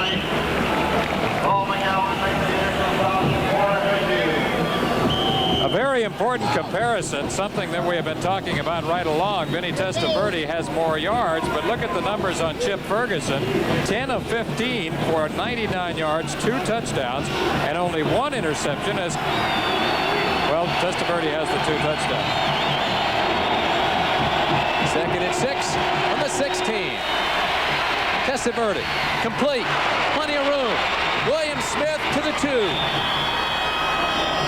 William Smith, the tight end, worked himself free, and when the tackle was missed, he picked up another chunk down to the 2-yard line. I watch this because I think it points out how strong Vinny Testaverde is.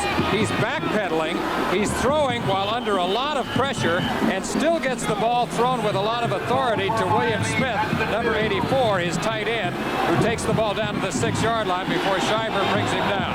14-yard gain, 1st and goal, Hurricanes at the 2. Side, Highsmith, touchdown. Alonzo Highsmith in for the Hurricane score. I like this call to the fullback, Alonzo Highsmith, number 30. Get the ball wide to your best ball carrier on 1st down. Get him some running room. Good block there by the fullback, Oliver, number 37.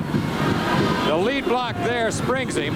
A look from ground level. And you see that block at a better angle. Look at the stiff arm right there on number 32, Mayhew, which gets him into the end zone. Cox with the extra point. And with 8 minutes and 15 seconds remaining in the 3rd quarter of play from Doak Campbell Stadium, Florida State 24, Miami 21. There is more to this game than just the college rankings. Florida State ranked 9th, Miami ranked 11th, but there are also representatives of 8 bowls here this evening, including the Orange Bowl New Year's Eve. And the winner of this game will have the inside track to that Orange Bowl. It's Roth and Wells, deep for Florida State. It's Ross who puts the ball on the ground, picks it up, and gets back to the 17-yard line. Ross, we mentioned, he was signed by Florida, played 3 years in the Phillies organization, and now is here with Florida State. That's the way the drive worked out. It was Highsmith taking it in, but that was an impressive drive because it had a nice mixture of plays, good combination of runs and passes, and they chewed up time on the clock. I think that was an important time in the game for the Hurricanes. Now, this is an important defensive series. Here comes the blitz. 3-step drop, throws across the middle, incomplete. You know, as a spectator, I can't imagine wanting anything else in a ball game. We've seen it all. This is one of the better games that I've covered in a long time, and I'm glad to be here with you. Through the years, I have had the opportunity to cover many exciting football games, but this is the kind of game I like because of the fact that you have 2 teams who can throw the football, they can move on the ground, and they also have exciting defense. A little bit of rain we have has stopped. The clouds have broken. The crowd has risen, and Ferguson has it 2nd and 10 for Florida State. This is Floyd, and he's nailed. Victor Floyd, freshman out of Pennsylvania. Pensacola, Florida. Big first half.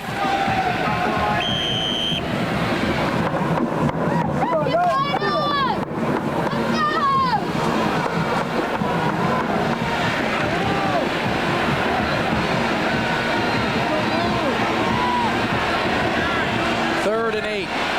Ball on the 20. Miami blitzes. Pass across the middle, almost intercepted.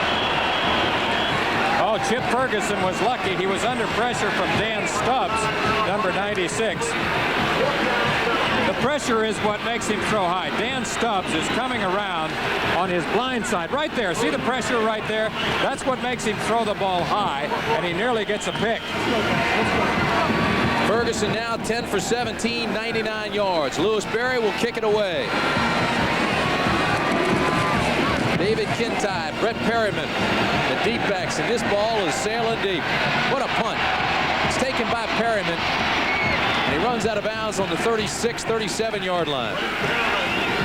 So with 7:17 left in the third quarter of play, Miami gets good field position after that 51-yard punt. Well, that's the weather situation here in Tallahassee. See that rainbow? Probably a pot of gold at the end of it for whoever wins this game, because they're going to a New Year's Eve bowl. First and 10 at the 38. Miami has the ball. This is Vinny Testaverde. Under pressure. Goes down again. Isaac Williams, number 45, put the pressure on it. He's from Sanford, Florida. And that is sack number 4 on the day for Vinny Testaverde, as Isaac Williams, who had 6 tackles for loss coming into today's game. We mentioned his strength. You also saw his quickness right there. Coming up next Saturday in a special edition of ABC's Wide World of Sports, you see the World Gymnastics Championship from Montreal, Canada. Olympic men's all-around champion Koji Gushigan will be there, along with Tim Daggert, Scott Johnson of the United States. U.S. won the gold medal in L.A. Get the chance to see that on Wide World. Testaverde now, 2nd and 14. Throws one tackler aside. Now scrambles back to the right side and throws incomplete. Stanley Scott, number 83, is the man who applied the pressure. The whip. The whip. But see that continuing pressure? We talked about that at the top of the show.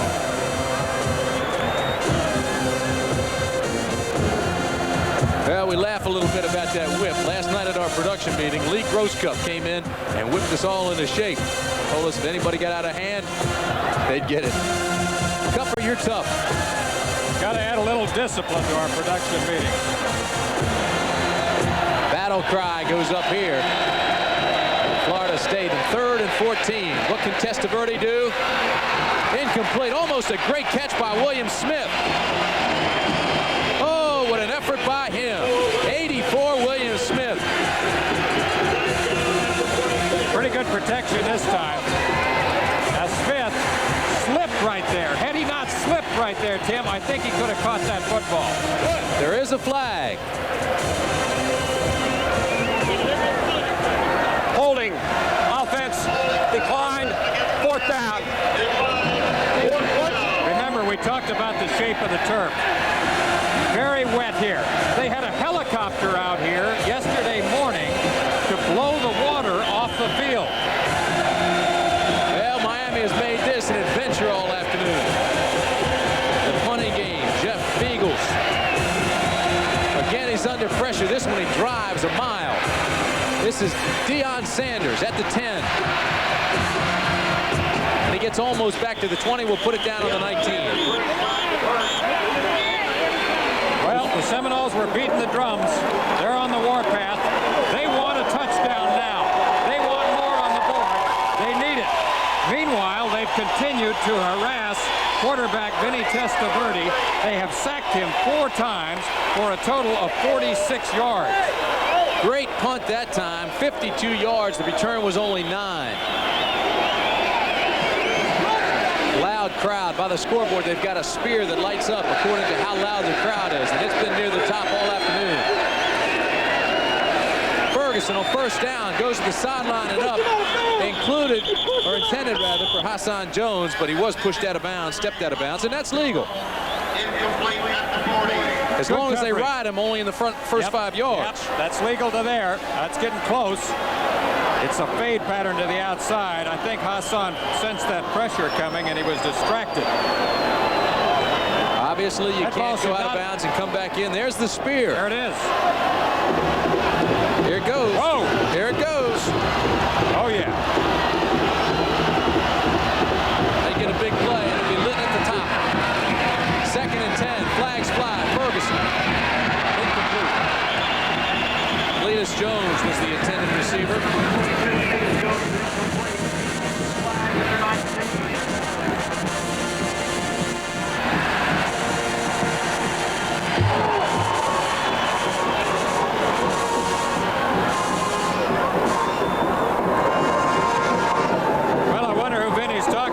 Obviously calling for help. He might be asking for a few more blockers. He's been sacked 4 times. Offsides, defense, still 2nd down. Well, that'll make it 2nd and 5 to 24.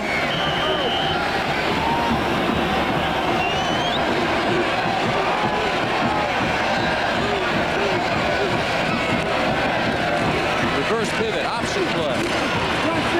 Victor Floyd. I'm telling you, when you can hear a lick like that, whew, you know they're popping when you can hear it like that. Either that or we're too close. They call that their trap option. It's a little whirly bird. The quarterback reverse pivots, fakes to the fullback, and then he is optioning the corner. It means that he's going to keep it himself or he's going to pitch to the trailing back. Now, we don't think of the I formation usually as an option formation, but it can be very effective. 5:54 remaining. 3rd period. 3rd and 3. Seminoles. Ferguson, backside pressure. Over the middle. Should be a flag. There's not. How can they not call that? Well, I'll tell you, Vinny Blades is happy they didn't. Vinny Blades is celebrating. Oh, that's the reason. The ball was tipped, they say. Watch the pressure first, Tim. See this? They're starting to establish the pass rush now. Stubbs is in there, right on him. Well, if that's the case, if the ball was tipped, then it's not pass here's the next important thing. See this? See, let's watch. Ball is tipped. Ball is tipped right there. Good call. Kintai takes it on a run and runs out of bounds. Well, I apologize to the official then. Being very astute. Number 45, George Myra Jr., son of the old quarterback, is the middle linebacker in the 4-3 defense, and he tips the ball right there. No, I don't think it was Myra. It was Jerome Brown. I take it back. It's Jerome Brown, the man who had such a great game against Oklahoma. Brown is 6'3", 275 pounds, and he's got a big bear paw. From the 44, first down.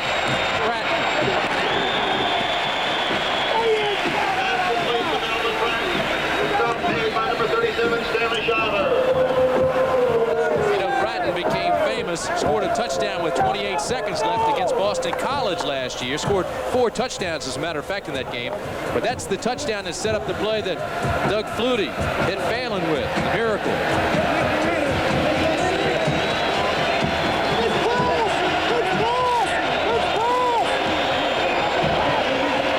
Second and 11 to draw play.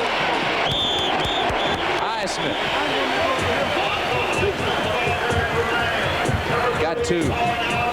I said at the very top of the show that this was a pick'em game. I felt that the teams were well balanced, that they were well coached, and if there was any edge, it would be the fact that Miami had an experienced quarterback.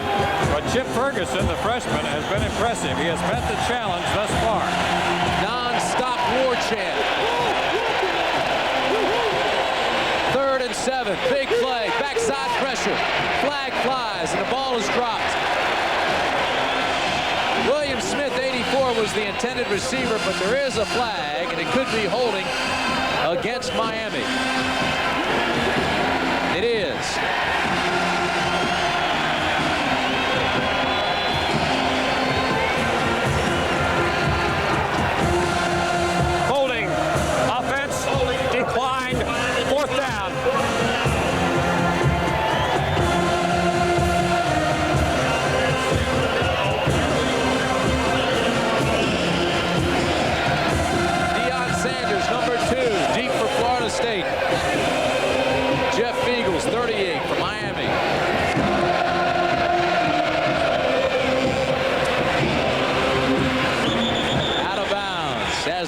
war chant continues to be played here. Let's go back to New York. Tim Brandt, we have already told you about Florida's victory over Auburn. We've just gotten video of the winning touchdown. There were 7 minutes, 18 seconds to go when Kerwin Bell lofted this 8-yard touchdown pass to Ray McDonald. The Gators made it stand up. They haven't lost in 18 outings, and they beat Auburn today at Auburn 14-10. Yours again. Ironically, Jim, it is the only team that both of these teams play here.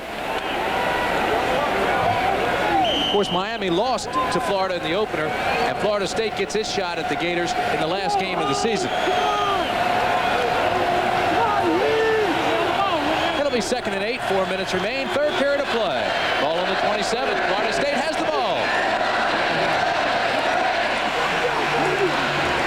Victor Floyd, and I think the linebackers are starting to key on Floyd. Every time he gets it, he draws a crowd. Good 2nd and 3rd effort by Victor Floyd, the tailback. We talked about the importance of the tailback position at Florida State and how there would be a tandem working today in Floyd and Smith. Floyd has been dominating. I tried to think of the term a minute ago, common opponent, but I couldn't do it. I think I had one too many Rydell's under my chin. 3rd and 7, and Ferguson sacked. Second sack of the day against Ferguson. Miami came that time playing games that's up Kevin front. Fagan. Kevin Fagan in the game. Kevin Fagan, the great one who's been injured, number 95. Now watch the pressure that he applies to the blind side of Chip Ferguson, and that's a big plus for the Hurricanes because Fagan is the man they figured would be the most dominating defensive lineman for them, and he's been slowed down by injuries. Lewis Berry's punt, and it's a dandy. Inside to the 30, out to the 34, and fumbles the football. Stays in bounds. Did it hit the line as the key, or was Kintai down? We'll wait for the call. David Kintai on the reception. By the reaction of the crowd, they say he was down. The ground cannot cause a fumble.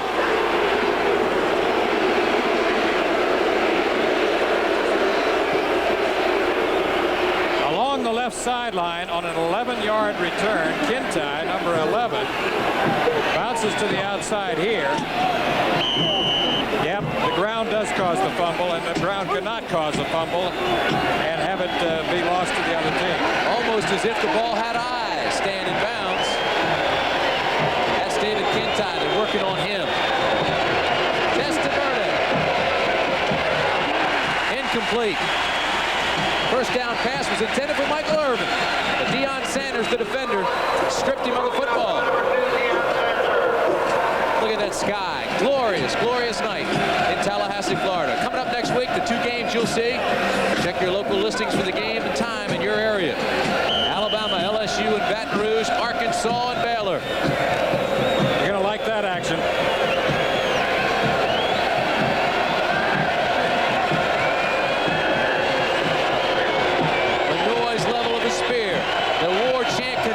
The blitz is on. 2nd and 10. Incomplete. Alonzo Highsmith had a caravan in front of him and dropped the football. Alonzo's going to wish he had this one back. Look at this. The safety blitz is on. Everybody's coming. It's a perfect time for a screen. And Testaverde throws the ball to Highsmith. Look at the convoy he would have had had he been able to hold on to this football. Oh, my.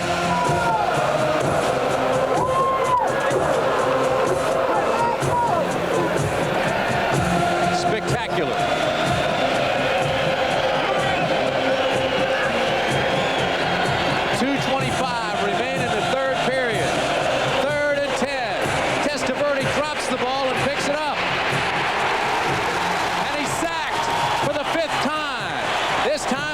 Williams is the guy who made the tackle along with Todd Stroud.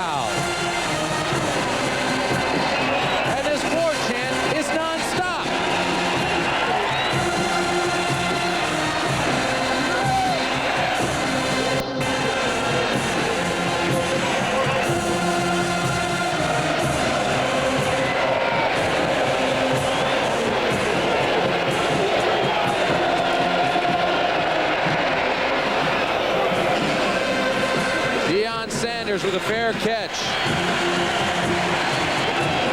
So again, what I said at the very top of the show, that the key would be to pressure Vinny Testaverde. They have now sacked him 5 times for minus 53 yards, 7 yards minus on that last sack.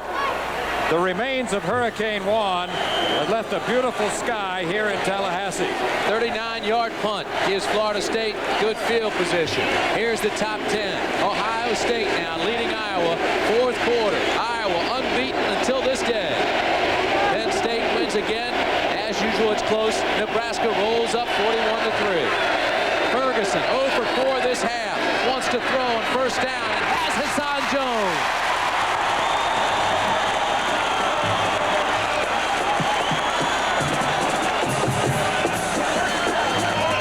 Again, the talented young freshman goes to work to his favorite receiver, Hassan Jones, who cuts in front of Don Ellis, number 29, on a deep slant pattern. That ball was thrown just right. Look at the numbers on Hassan.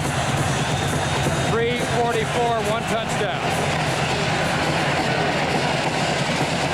First down, run the ball. Tony Smith may have lost a yard.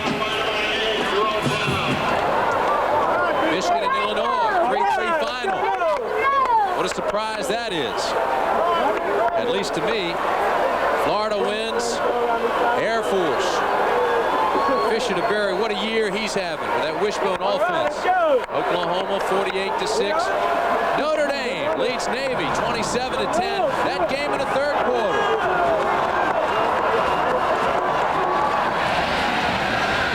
Ferguson tucks it away.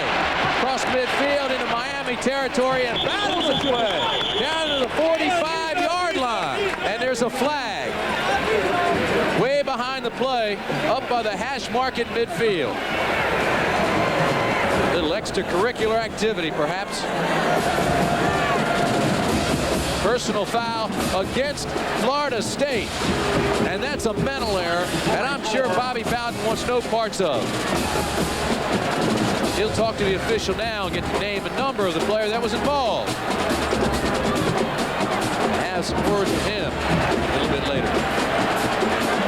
That's costly. Ferguson fought his heart out to make that extra yardage. Personal foul, offense, still 2nd down. Personal foul, play assist against the Seminoles, still 2nd down.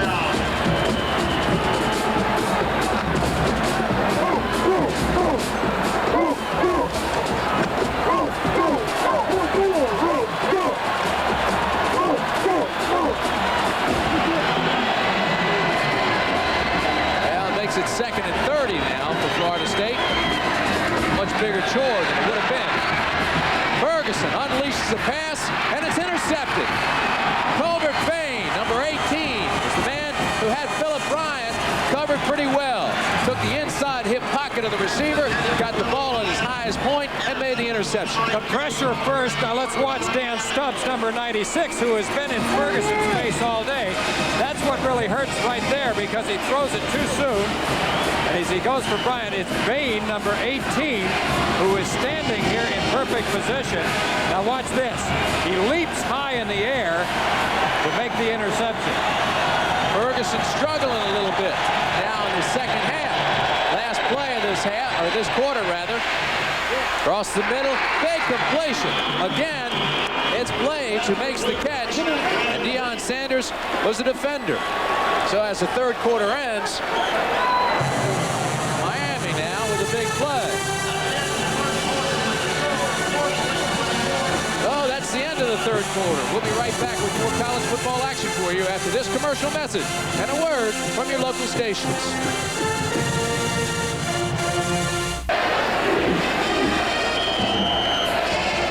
That's the story as we start the final quarter here in Tallahassee. 3-point difference, 15 minutes remain, and Vinny Testaverde right there. Another 200-yard plus passing day. First down, he's under pressure, and he's sacked for the 6th time this afternoon.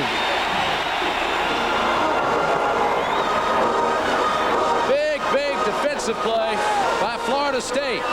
Lenny Chavers is the man who came in to make the tackle. So the continuing pressure on quarterback Vinny Testaverde is the key for Florida State. Sack number 6 on the day as we start the fourth quarter. 6 sacks for minus 61 yards. 2nd and 10 from the 49. The give inside. This is Alonzo Highsmith, and he's met immediately at the line of scrimmage. So Miami trailing by 3 with 14-12 remaining. And this is what's on the line. The Hurricanes have won 8 straight games on the road dating back to last year. They've beaten some biggies. And now they're fighting their hearts out here in their home state against Florida State.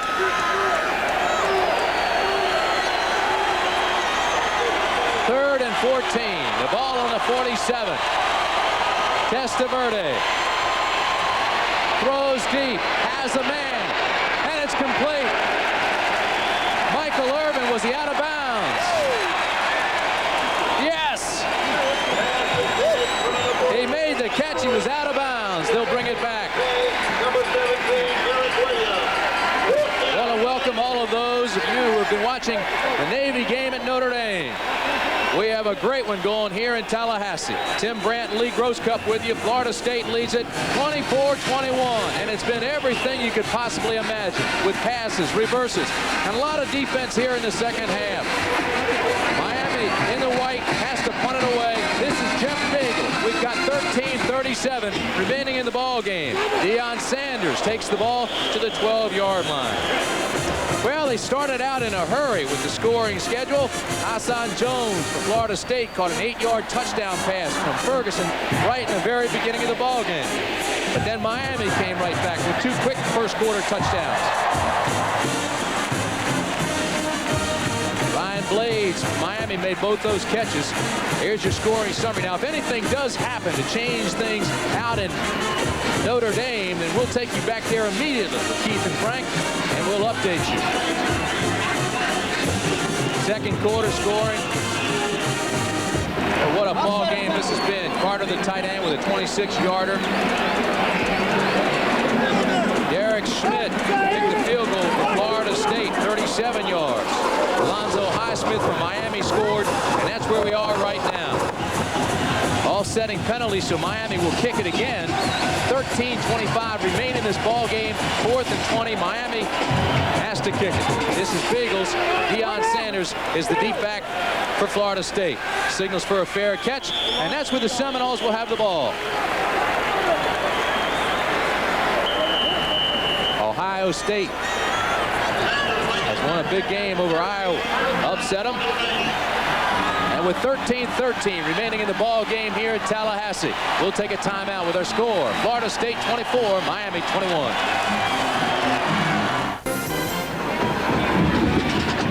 Ohio State now a final has upset #1 ranked Iowa 22-13. So the unbeaten's Florida at 6-0-1, Penn State 7-0, and Air Force is 8-0. Here it's 24-21, Florida State. Chip Ferguson's the quarterback. He's a freshman.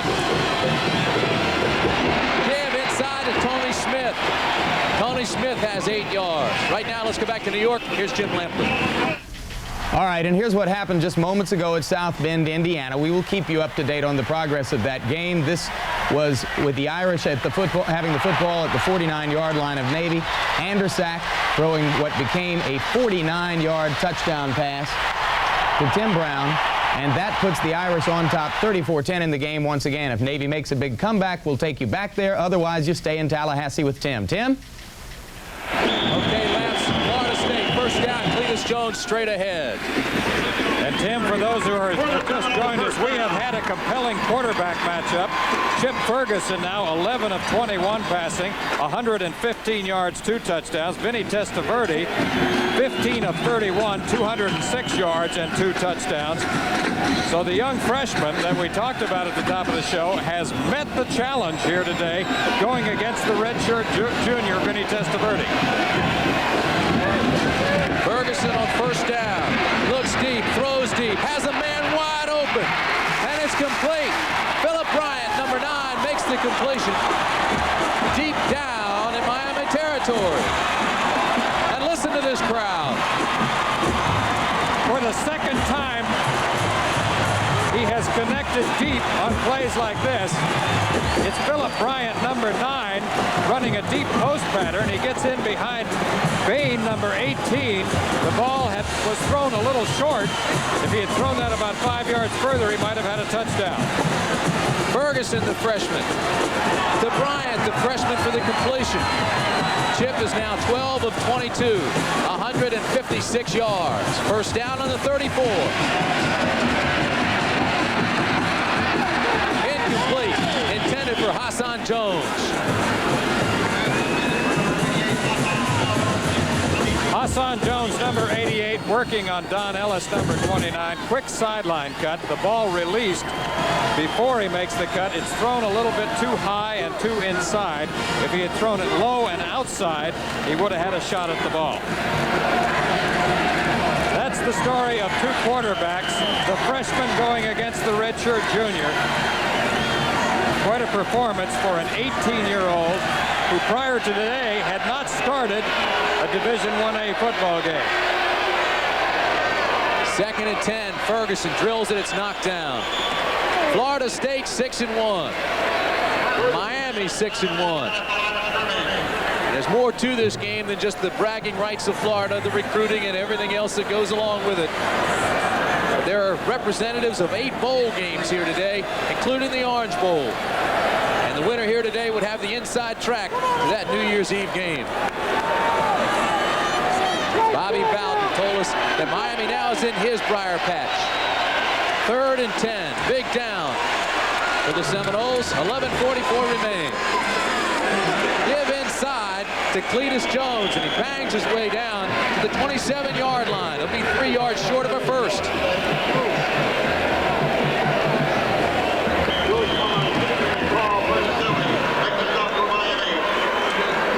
Florida State now will bring on Derek Schmidt, the field goal kicker. Schmidt made a 37-yarder earlier in the game. His longest ever, 54 yards. Extremely consistent. Never missed an extra point. It's long enough, and it's good.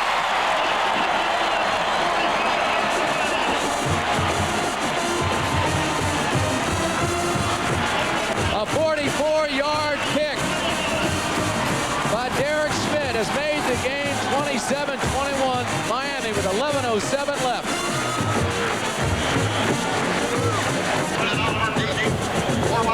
These two clubs have played 28 times in the past, and over that 28-year span, the total point differential is just 22 points. This rivalry started in 1951, and it's been something. Barry Barco kicks off. It'll be J.C. Penney. Takes it at the 5. To the 20. Has a hole. To the 40. Across midfield and into Florida State territory. J.C. Penney. Martin Mayhem made the tackle. J.C. Penney, the return specialist for the Hurricanes. And by the way, J.C. Penney is a real name, and he has had an impressive catalog here today. You see, he makes a little juke step inside, outside, almost breaks it here, and it's number 32, Mayhew. Mayhew, who makes the tackle along the sideline. It'll be 1st and 10 at the 47-yard line for Vinny Testaverde and the Miami Hurricanes.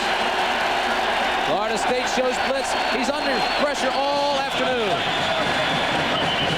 Flags. Testaverde has been sacked 6 times by the Seminoles.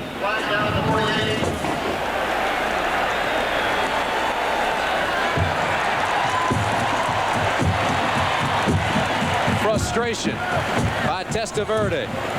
Strong-arm quarterback physically. Looks a lot like Bernie Kosar. Well over 6 feet, 210 pounds. Very mobile quarterback. Dead ball, false start, offense, still first down. The only knock on Testaverde was that he doesn't read defenses as well as Kosar. But Jimmy Johnson says that's false. He is quality, I'll tell you that. He's got great feet, super mobility. 1st and 15, and again he's under pressure. There's that mobility, intercepted and dropped. Stanley Shiver had the ball and dropped it. It was intended for William Smith.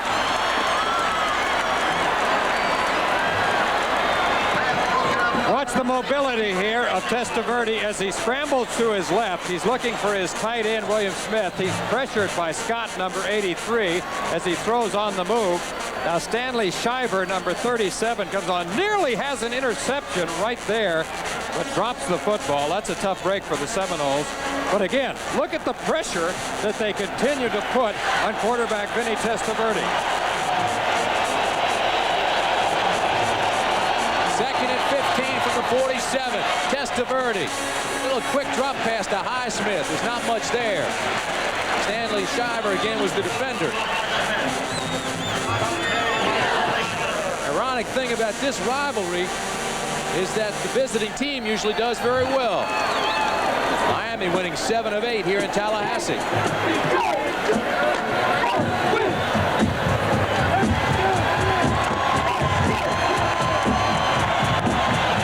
Testaverde 16 for 33 on the evening. Big third down play here. He needs at least 15. Goes deep, has a man. It's complete to Irvin. Still on his feet. And knocked out at the 30. First down, Miami. 10 minutes, 2 seconds remain. It's 27-21 Florida State. Mike Irvin, number 47, who waited in the shadow of Stanley Shakespeare last season, runs a deep drag-in pattern right there. Vintage Testaverde, as he hits him right on the numbers, he outraces Williams and Sanders to the sideline for a big gainer for the Canes. A gain of 22. It'll put the ball on the Florida State 30. First down as the war chant again rises.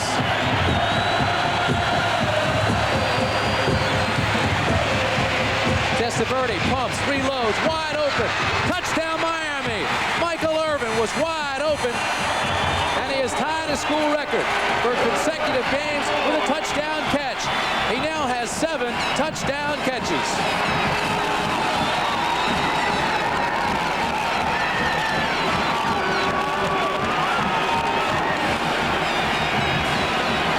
Touchdown number 3 for quarterback Vinny Testaverde.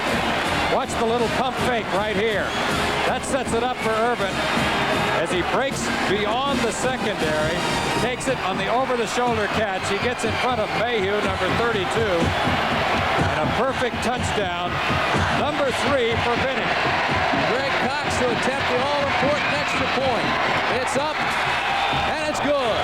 So Miami has taken the lead for the first time since the first quarter. We've got 9:55 remaining, and our score, Miami 28, Florida State 27.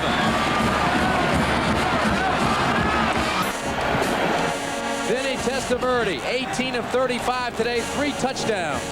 Another look at the touchdown. The pump fake sets it up as Irvin breaks behind Mayhew. And watch this, how beautifully this ball is thrown. It settles over the outside shoulder. And with that reception, 7 straight touchdowns, a touchdown in 7 straight games, breaks the old record set by Eddie Dunn way back in 1938. He was wide open. Had at least 5 yards on Martin Mayhew. Seelig will now kick off for Miami. And deep for the Seminoles. It'll be Keith Ross and Chuck Wells. It'll be Ross at the 7. To the 20, and that's about it. Right now, let's go back to New York. Here's Jim Lampley.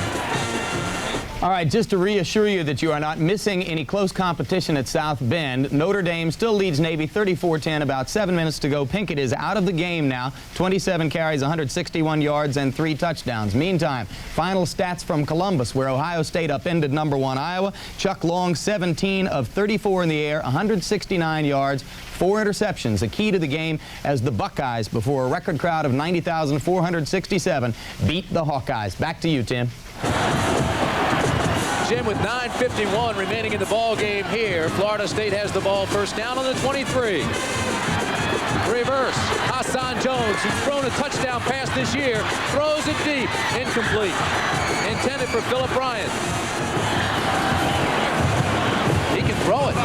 Well well-thrown pass by Hassan. This is a tremendous all-around athlete, the latest in a line of outstanding wide receivers at Florida State. Takes the reverse on the move to his left. He's looking deep downfield for his other wide receiver, who's on a deep crossing pattern. However, this ball was well covered. They had double coverage there in the secondary, so obviously they knew something about that gadget play. Bobby Bowden is noted for his gadget play. It'll be 2nd and 10 from the 23. Ferguson, play action. Has it complete to Tanner Holloman. Holloman loses his feet and gains about 4. Holloman went to Tennessee with Tony Robinson. It probably would have been a starter there. Then he transferred here to Florida State, sat out, no scholarship, and now he's playing in the backfield. 3rd and 5, a very important down now for the Hurricanes. They want to reestablish the momentum of the game, keep the momentum of the game going. If they can get the ball back now, they can do that. Ferguson, just a freshman, but he's shown a lot of composure in this ball game. 3rd and 6. The pass overthrown, intended for Hassan Jones. Hassan had a step on Don Ellis. Oh, Ferguson's going to be frustrated when he has to watch this on film, because Hassan does have a step here on Don Ellis. If he'd taken a little bit more off this ball, I think Hassan might have had a big gainer, possibly a touchdown. We talked about that at the very top of the show. This is a true freshman. He's 18 years old. He's having his first start. Lewis Berry, 41-yard average. Kicks it away. And this is Brett Merriman. Gives ground and loses his footing. Keep in mind, Hurricane Juan has just left this part of the country. It has rained all week long and the field is soggy. 48-yard punt. He loses a yard on the return. This field was more than soggy 2 days ago. It was a swamp. In fact, they brought a helicopter out here yesterday morning to blow water off the field. The field is in remarkably good shape today for today's game. Florida State secondary. 3 sophomores and a freshman working against tremendous quarterback in Vinny Testaverde. First down to give inside to Oliver, and Oliver picks up a good 6 yards. Here's Jim Lampley again. With another touchdown from South Bend. This one for the Notre Dame second-string offense will go to number 33, Hiawatha Francisco. A 15-yard run. It made it 41-10. I used to think that Hiawatha Francisco was the greatest name in college football, Tim, but then a fellow named Sloan Hood rushed for more than 200 yards for Houston today. Sloan Hood, Tim. C. Penny here. Flags fly. Testaverde has a man across the middle. It is complete to Perryman, I do believe, but there is a flag.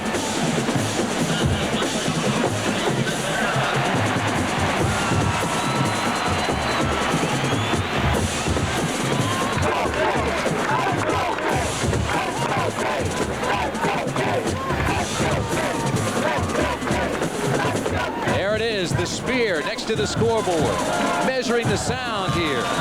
Campbell Stadium, which now has gotten fairly quiet, but it has been deafening in here most of the evening. Illegal motion, offense, still 2nd down. Michigan State over Minnesota today. Lou Holtz goes down in a close one, 31-7, Purdue. Colorado falls for the 2nd week in a row. 8 minutes and 2 seconds remain in the ball game here. Testaverde to throw on 2nd and 9. Pressure. Testaverde is sacked for the 7th time. Stanley Scott, Paul McGowan are the men who made the penetration. Testaverde's numbers on the day. You're going to watch his 7th sack. He takes a 7-step drop here. He's looking to his left. The pressure comes from McGowan, the linebacker. Then he gets an assist from Scott, number 83. Again, take a look. He sets up at 7 yards. He's looking to his right first, back to his left. Here comes McGowan. And they are just blowing out the offensive line. And that's been the key for Florida State. 3rd down and a taxi ride. Testaverde needs 20 yards. Throws deep. He's got it. Michael Irvin again on the sidelines, has worked himself free from Deion Sanders, and Testaverde comes up with the big 3rd down and 20 play. Now you know why the pro scouts think that Vinny Testaverde is one of the premier quarterbacks in college football, possible Heisman candidate next year. Irvin along the sideline, that ball had to be thrown 40 yards. He had to throw a rope. He got in front of Sanders, number 2. So Vinny on the day, 18 of 35, 258 yards, 3 touchdowns, but he's been sacked 7 times. 32-yard gain now up to the 45, 1st down Miami. Oliver left side. Clock continues to roll. He picks up 5 yards. 6:57 remains. 28-7. 28. Florida State trails by 1. Arkansas 30-15 over Rice. We'll see Arkansas next weekend here on ABC. Some of the other scores as they continue to come in this evening. 26-21 Houston. Bill Yeoman runs that triple option. Had that quarterback Danny Davis and Alonzo Smith back in the 70s. Alonzo Blackwell, rather. 2nd and 6 for Testaverde. Completes it to William Smith, his tight end.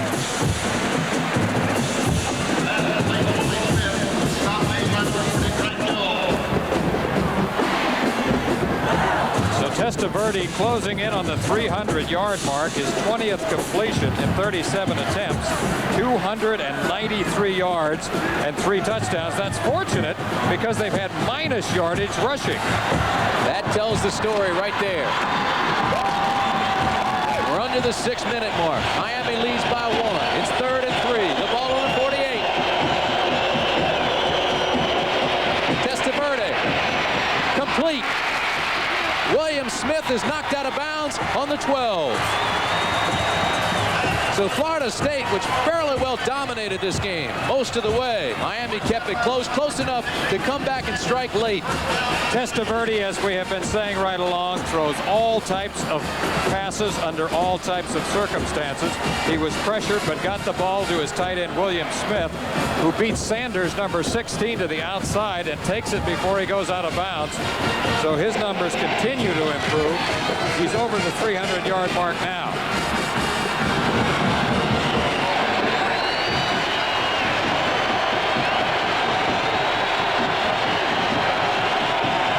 First down at the 12. Plenty of time. Complete again to the tight end Smith. He's inside the 5.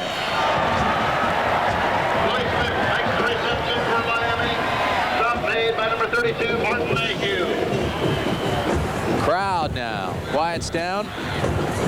Testaverde following, of course, Jim Kelly, who was there in 1979 through 1982. Bernie Kosar quarterbacking the national championship team in 1983. And now Vinny Testaverde, who may wind up being the finest of all Miami quarterbacks. Miami developing a tradition much the same way as BYU with the quarterbacks. Right side, Oliver bangs his way down to the 2. It's a good analogy. And close to a first down. Testaverde 22 of 39, 337 yards, 3 touchdowns.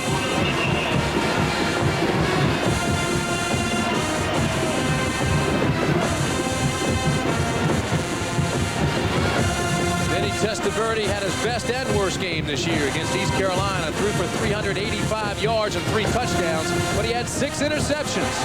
There it is, 1st and goal now, Miami.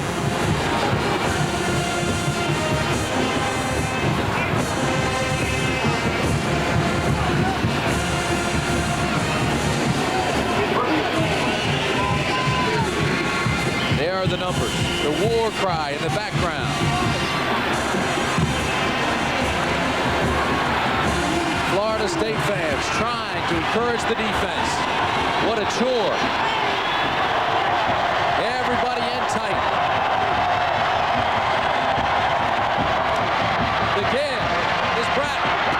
Touchdown, Miami.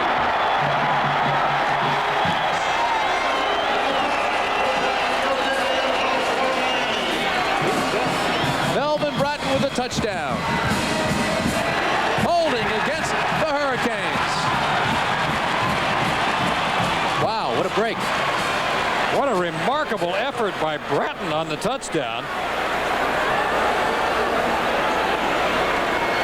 I haven't seen a back fly like this in a long time. Bratton, number 5, starts out on the sweep. Now watch him hurl his body through the air over Mayhew, number 32. Offense. 3 yards he traveled in the air. Here's another angle up. This is going to be negated, but watch this superlative effort by number 5, Melvin Bratton, as he goes wide on the sweep. Watch how he goes over Mayhew and breaks the plane of the goal line with the football for an apparent touchdown that's called back. 4:31 remains. Testaverde on the right side. Gets back to the 10. Testaverde, the ball carrier. Martin Mayhew and Deion Sanders make the stop. It'll bring up 2nd and goal from the 10.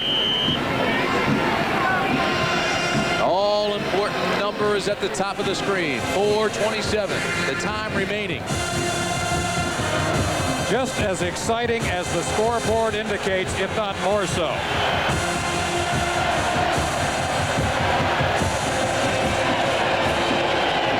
Testaverde, 2nd and goal. Throws across the middle. Incomplete, there's a flag. Eric Williams, the defender, may have been riding high in the saddle. We'll wait for the call and see if he was on Perryman's back.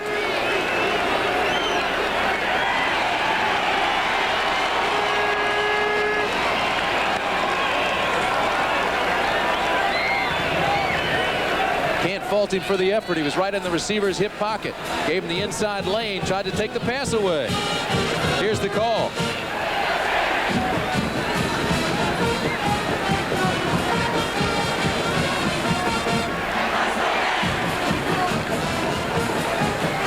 Holding against the Seminoles.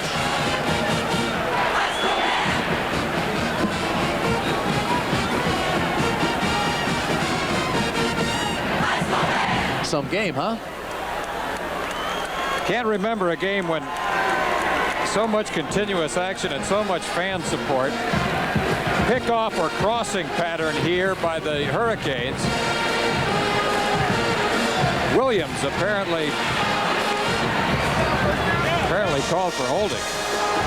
Holding against the defense. Before the ball was thrown, that's an automatic first down. I think it's something that we did not see before the ball was thrown.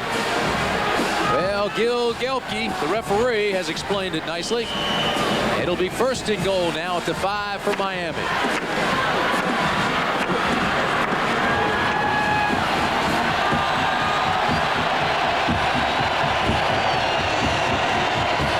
The give inside. Oliver bangs his way down to the 1.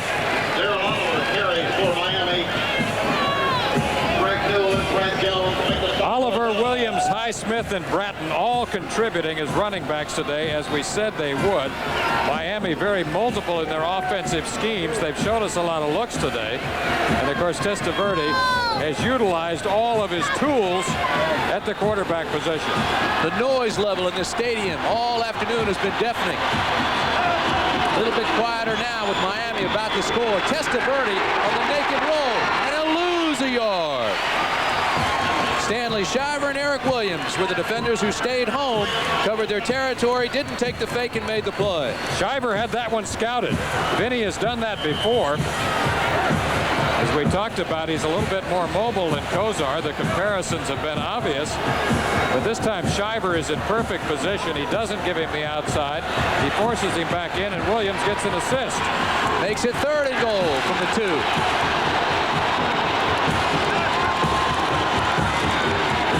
Testaverde to the corner. Touchdown, Miami. Brett Perryman makes the catch, number 33. Testaverde continues to assault the record books. Throws the touchdown. And with 3:06 remaining in the ball game, Miami has taken a seemingly commanding lead.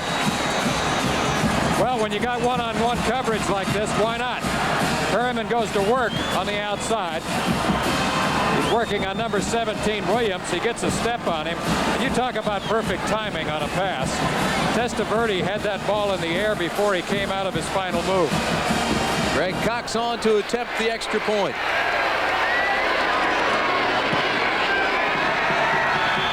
That's good.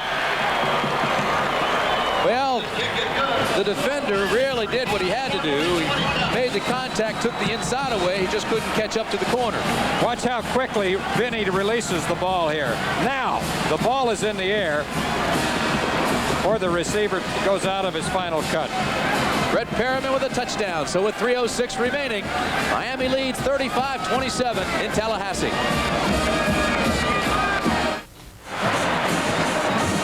The junior on the right, Testaverde, has done his job and put Miami in the lead. The freshman on the left now has to come on.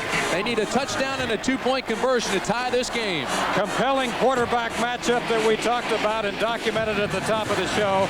Testaverde now winning that duel. He is 23 of 40, 339 yards, and 4 touchdowns on the day. More importantly, Miami has outscored Florida State 21-3 in this half after being down 24-14 at halftime. That's Mark Seeley. He'll kick it away from Miami. It'll be Ross, 4 yards deep. And he's going to bring it out to the 15, across the 20 to the 23-yard line. Goes Ross.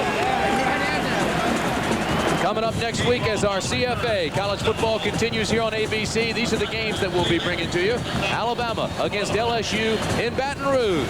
2 big wins for those schools today. And Arkansas, which won over Rice, will go against Baylor. Check the game in your area. The Seminoles need a touchdown and a 2-point play. And we've got a tie football game. There he is. He's the freshman. This is his first start ever.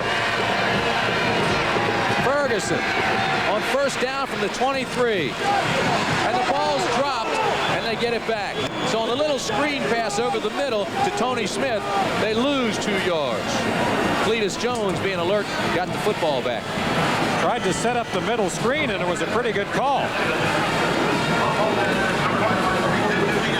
Can't run without the football. Heard that so many times. Florida State has 3 timeouts remaining. Miami 2. 8 points separate the 2 teams. We've got 2:28 remaining. Ferguson to throw. Incomplete. It was intended for Philip Bryant, number 9. Well thrown ball, and Bryant certainly had a shot at it. Pressure again, however, on the young 18-year-old freshman. Coming from number 95 from the Hurricanes. Again, that's Kevin Fagan, their star who's been on the injured list. There's Fagan right there. And it's Bryant on the outside running a deep curl-in route. He's sandwiched in between Brown and Blades. Brings up an all-important 3rd and 12 from the 21. Pressure. Ferguson can't get it away. So Kevin Fagan, who entered the game late, and we've talked about him, he's been their star player who's been on the injured list and has come back strong now. So with Fagan back in there, the front 4 of the Hurricanes is very impressive, and they have really applied the pressure here in the second half to quarterback Chip Ferguson. Lewis Berry is on to punt it away. Berry's had a pretty good afternoon. He averages 47 yards in this ball game here today. This one's a high spiraling punt. There's no deep back for Miami now. They'll just let it hit, and it gets a Florida State bounce. Down inside the 10, and that could prove to be a pretty big little thing right there. No deep back. Ball rolls down inside the 10. 67-yard punt. We've got 1:43 left.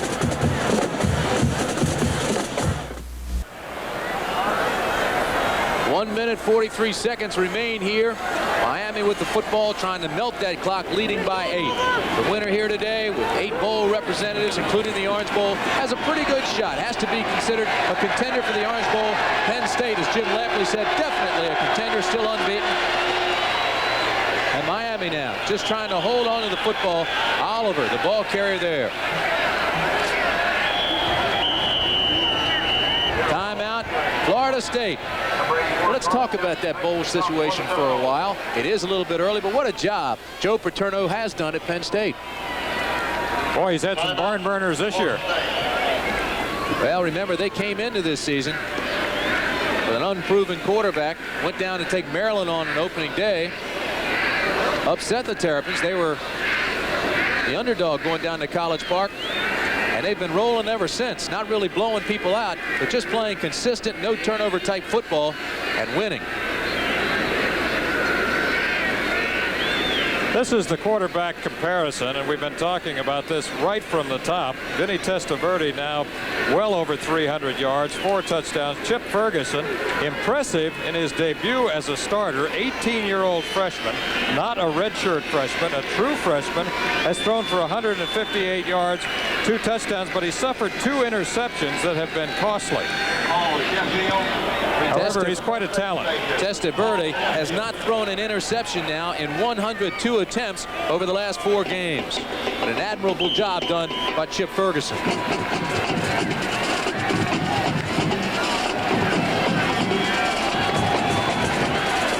1:34 remaining, 2nd and 8, the ball on the 12.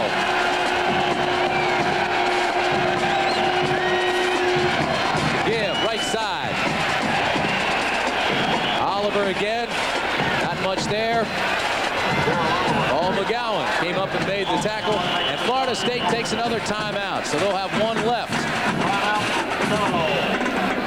Still no one leaving the stadium, and in the 18 years that I've been covering football for ABC, I haven't seen fan involvement like this in a long time. Big 3rd and 8 play. When we come back, we've got 1:24 remaining.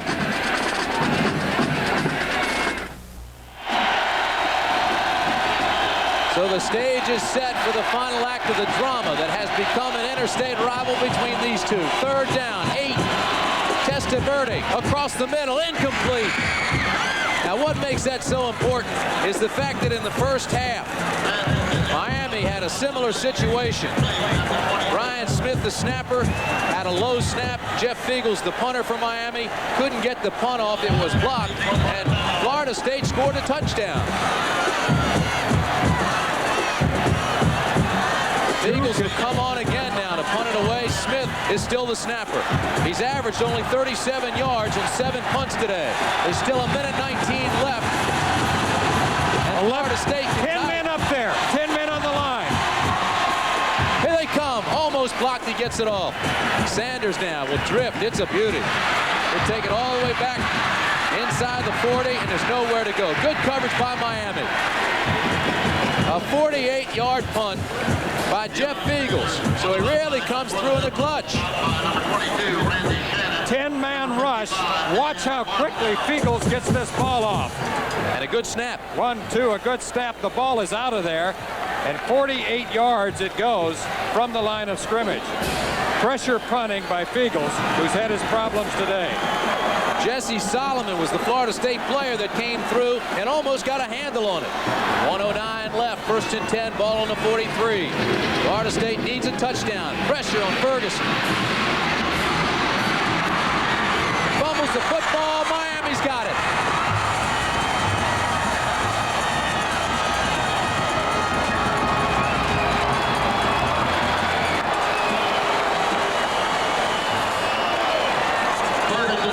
Tremendous effort on the defense. Ferguson on a scramble play here is trying to look downfield for a deep play. Watch John McVay, number 93, get the hit. And it's covered by George Myra Jr., the son of the former great Miami quarterback and the leading tackler on the team from his middle linebacker position. So a frustrating experience for Chip Ferguson, who has had a good day in his debut as a starter, but now has suffered his 3rd turnover of the day, 2 interceptions and 1 fumble. Myra is the hero for recovering it, but what a play by John McVay. He applied the pressure first and chased Ferguson out of the pocket, but then he didn't quit. He kept following him all the way down, tracked him down from behind, and forced the fumble. And there's your final from South Bend.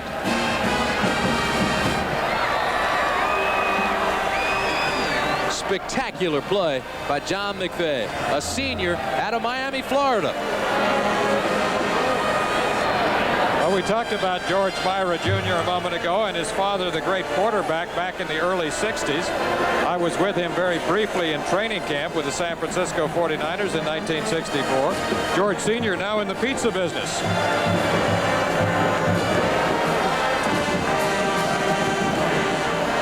son is an outstanding linebacker. This ABC Sports exclusive has been brought to you by Nissan, builders of technologically advanced cars and trucks for over 50 years. For drivers who demand quality, the name is Nissan. By Old Milwaukee and Old Milwaukee Light. Doesn't get any better than this. And by Goodyear, makers of the great performing all-season radial vector.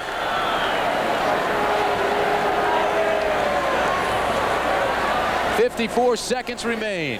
All Miami has to do now is close the door and lock it. Testaverde drops down.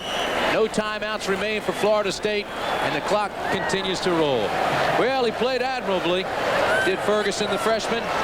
He did make a couple of turnovers, and they were costly. For Testaverde's, boy, what a spectacular throw he is going to make. But don't forget, he's got one more year with the Hurricanes, and he told me yesterday that he definitely will be back for his senior year. And we mentioned the Heisman. He certainly will be a leading candidate in 1986. Following in the tradition, Jim Kelly, most valuable player in the USFL, out of Miami. Bernie Kosar now in the National Football League, out of Miami. And now this guy, Vinny Testaverde.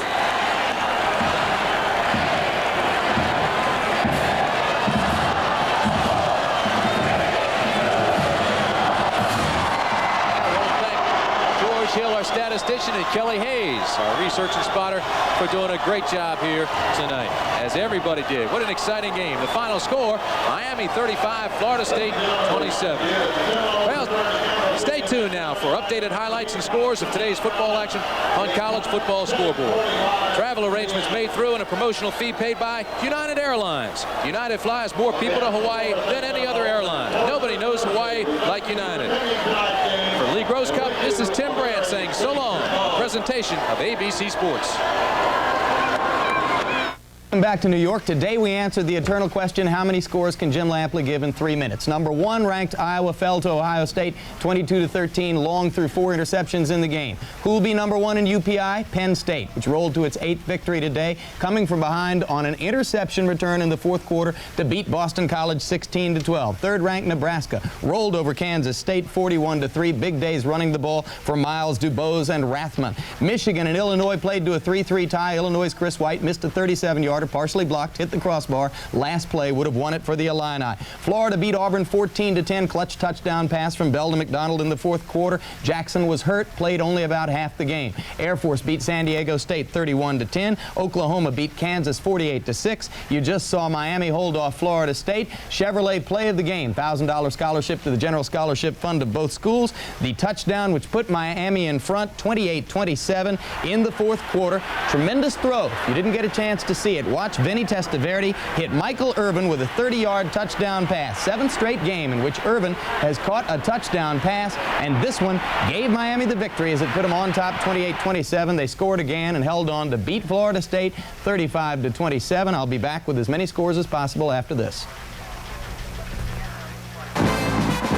College Football Scoreboard is being brought to you by Skoal Long Cut Smokeless Tobacco. Easy to use, great taste. That's Skoal Long Cut. And by Peerless Faucet. Installs in no time, lasts a long time.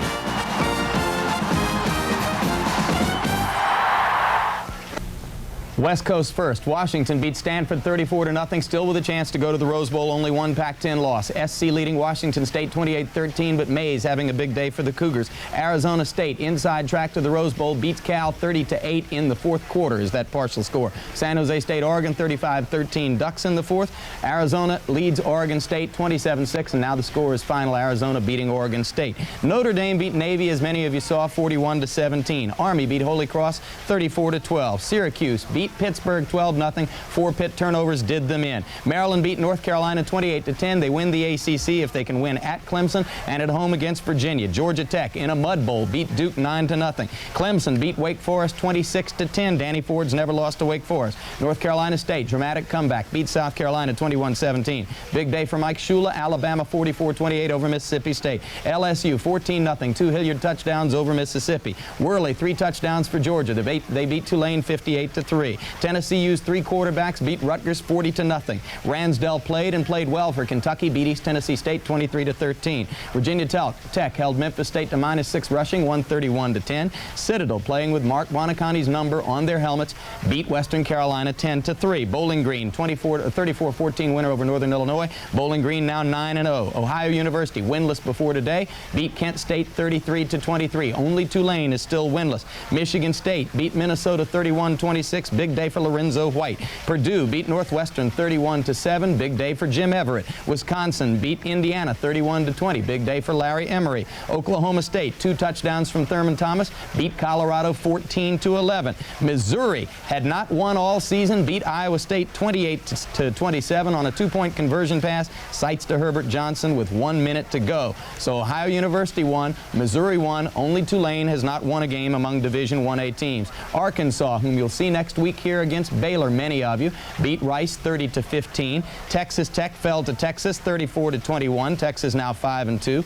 Houston got a big day from Sloan Hood, who rushed for more than 200 yards, beat TCU 26-21. Brigham Young, bouncing back from last week's loss to UTEP, beat Wyoming 59-0. Augustana, out in Illinois, won for the 32nd consecutive time, so that streak remains alive in Division III. Next week, regional telecasts of Alabama at LSU and Baylor at Arkansas playing in Little Rock, and we hope you'll join us as College Football Today returns at 3 o'clock Eastern Time next Saturday.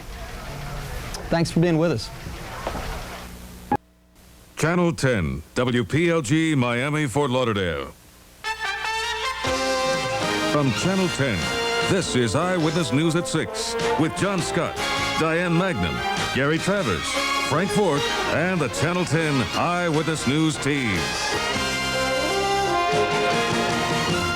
Good evening. You won't find better football than right here in Florida. The Hurricanes and the Seminoles are the proof, and Frank joins us now with the best of the best. Yes, well, let's not leave out Florida. We don't want to get those fans on the bad side, but Miami and Florida State was a very big game today. Of course, Florida and Auburn was. We'll have more on that game just a little bit later. Miami-Florida State games have usually been wild ones, and today's encounter in Tallahassee was no exception. The Seminoles swarmed all over Vinny Testaverde, but the junior quarterback hung in there and threw 4 touchdown passes. Vinny had to face a ferocious blitz today.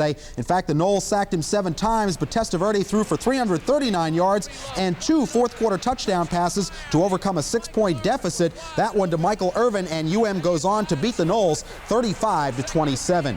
And Larry Sugarman is standing by in the Canes locker room in Tallahassee via NewsSat 10 with a live report. Larry, that was quite a football game, and you got Michael Irvin there today.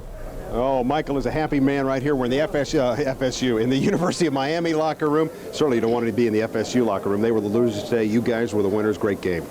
Yeah, it was a great game. We had to regroup at halftime. Things wasn't going exactly like we planned. We had a few problems on the specialty team, the punt team. We came in at halftime. We regrouped. We settled down, and we knew we can go out and beat them. Mike, what did they tell you at halftime? They basically told us that we didn't get stopped. We stopped ourselves. Most of the points they did get, it was off our mistakes like the block punt, things like that. We knew we had a better team, and it was just it was a dog fight. We knew we was due for a dog fight, and they said it was going to be a 4-quarter game, and that's what it was. Their coverages in the first half really limited you. They kept going to Brian Blades, but in the second half they came to you. What did they do different which allowed you to get open, or what did you guys do different which allowed you to get open? Well, basically the first half, all of the first half, and most of the third quarter, they were doing a lot of double coverage on me. I can't say I didn't expect it, because I did expect some teams to start doing it. They doubled on me. It left Willie Smith and Brian open one-on-one. Late in the fourth quarter, like going early, late in the third quarter, and towards the end of the fourth quarter, they start playing me one-on-one, and that's when I got open for the touchdown. And congratulations to you.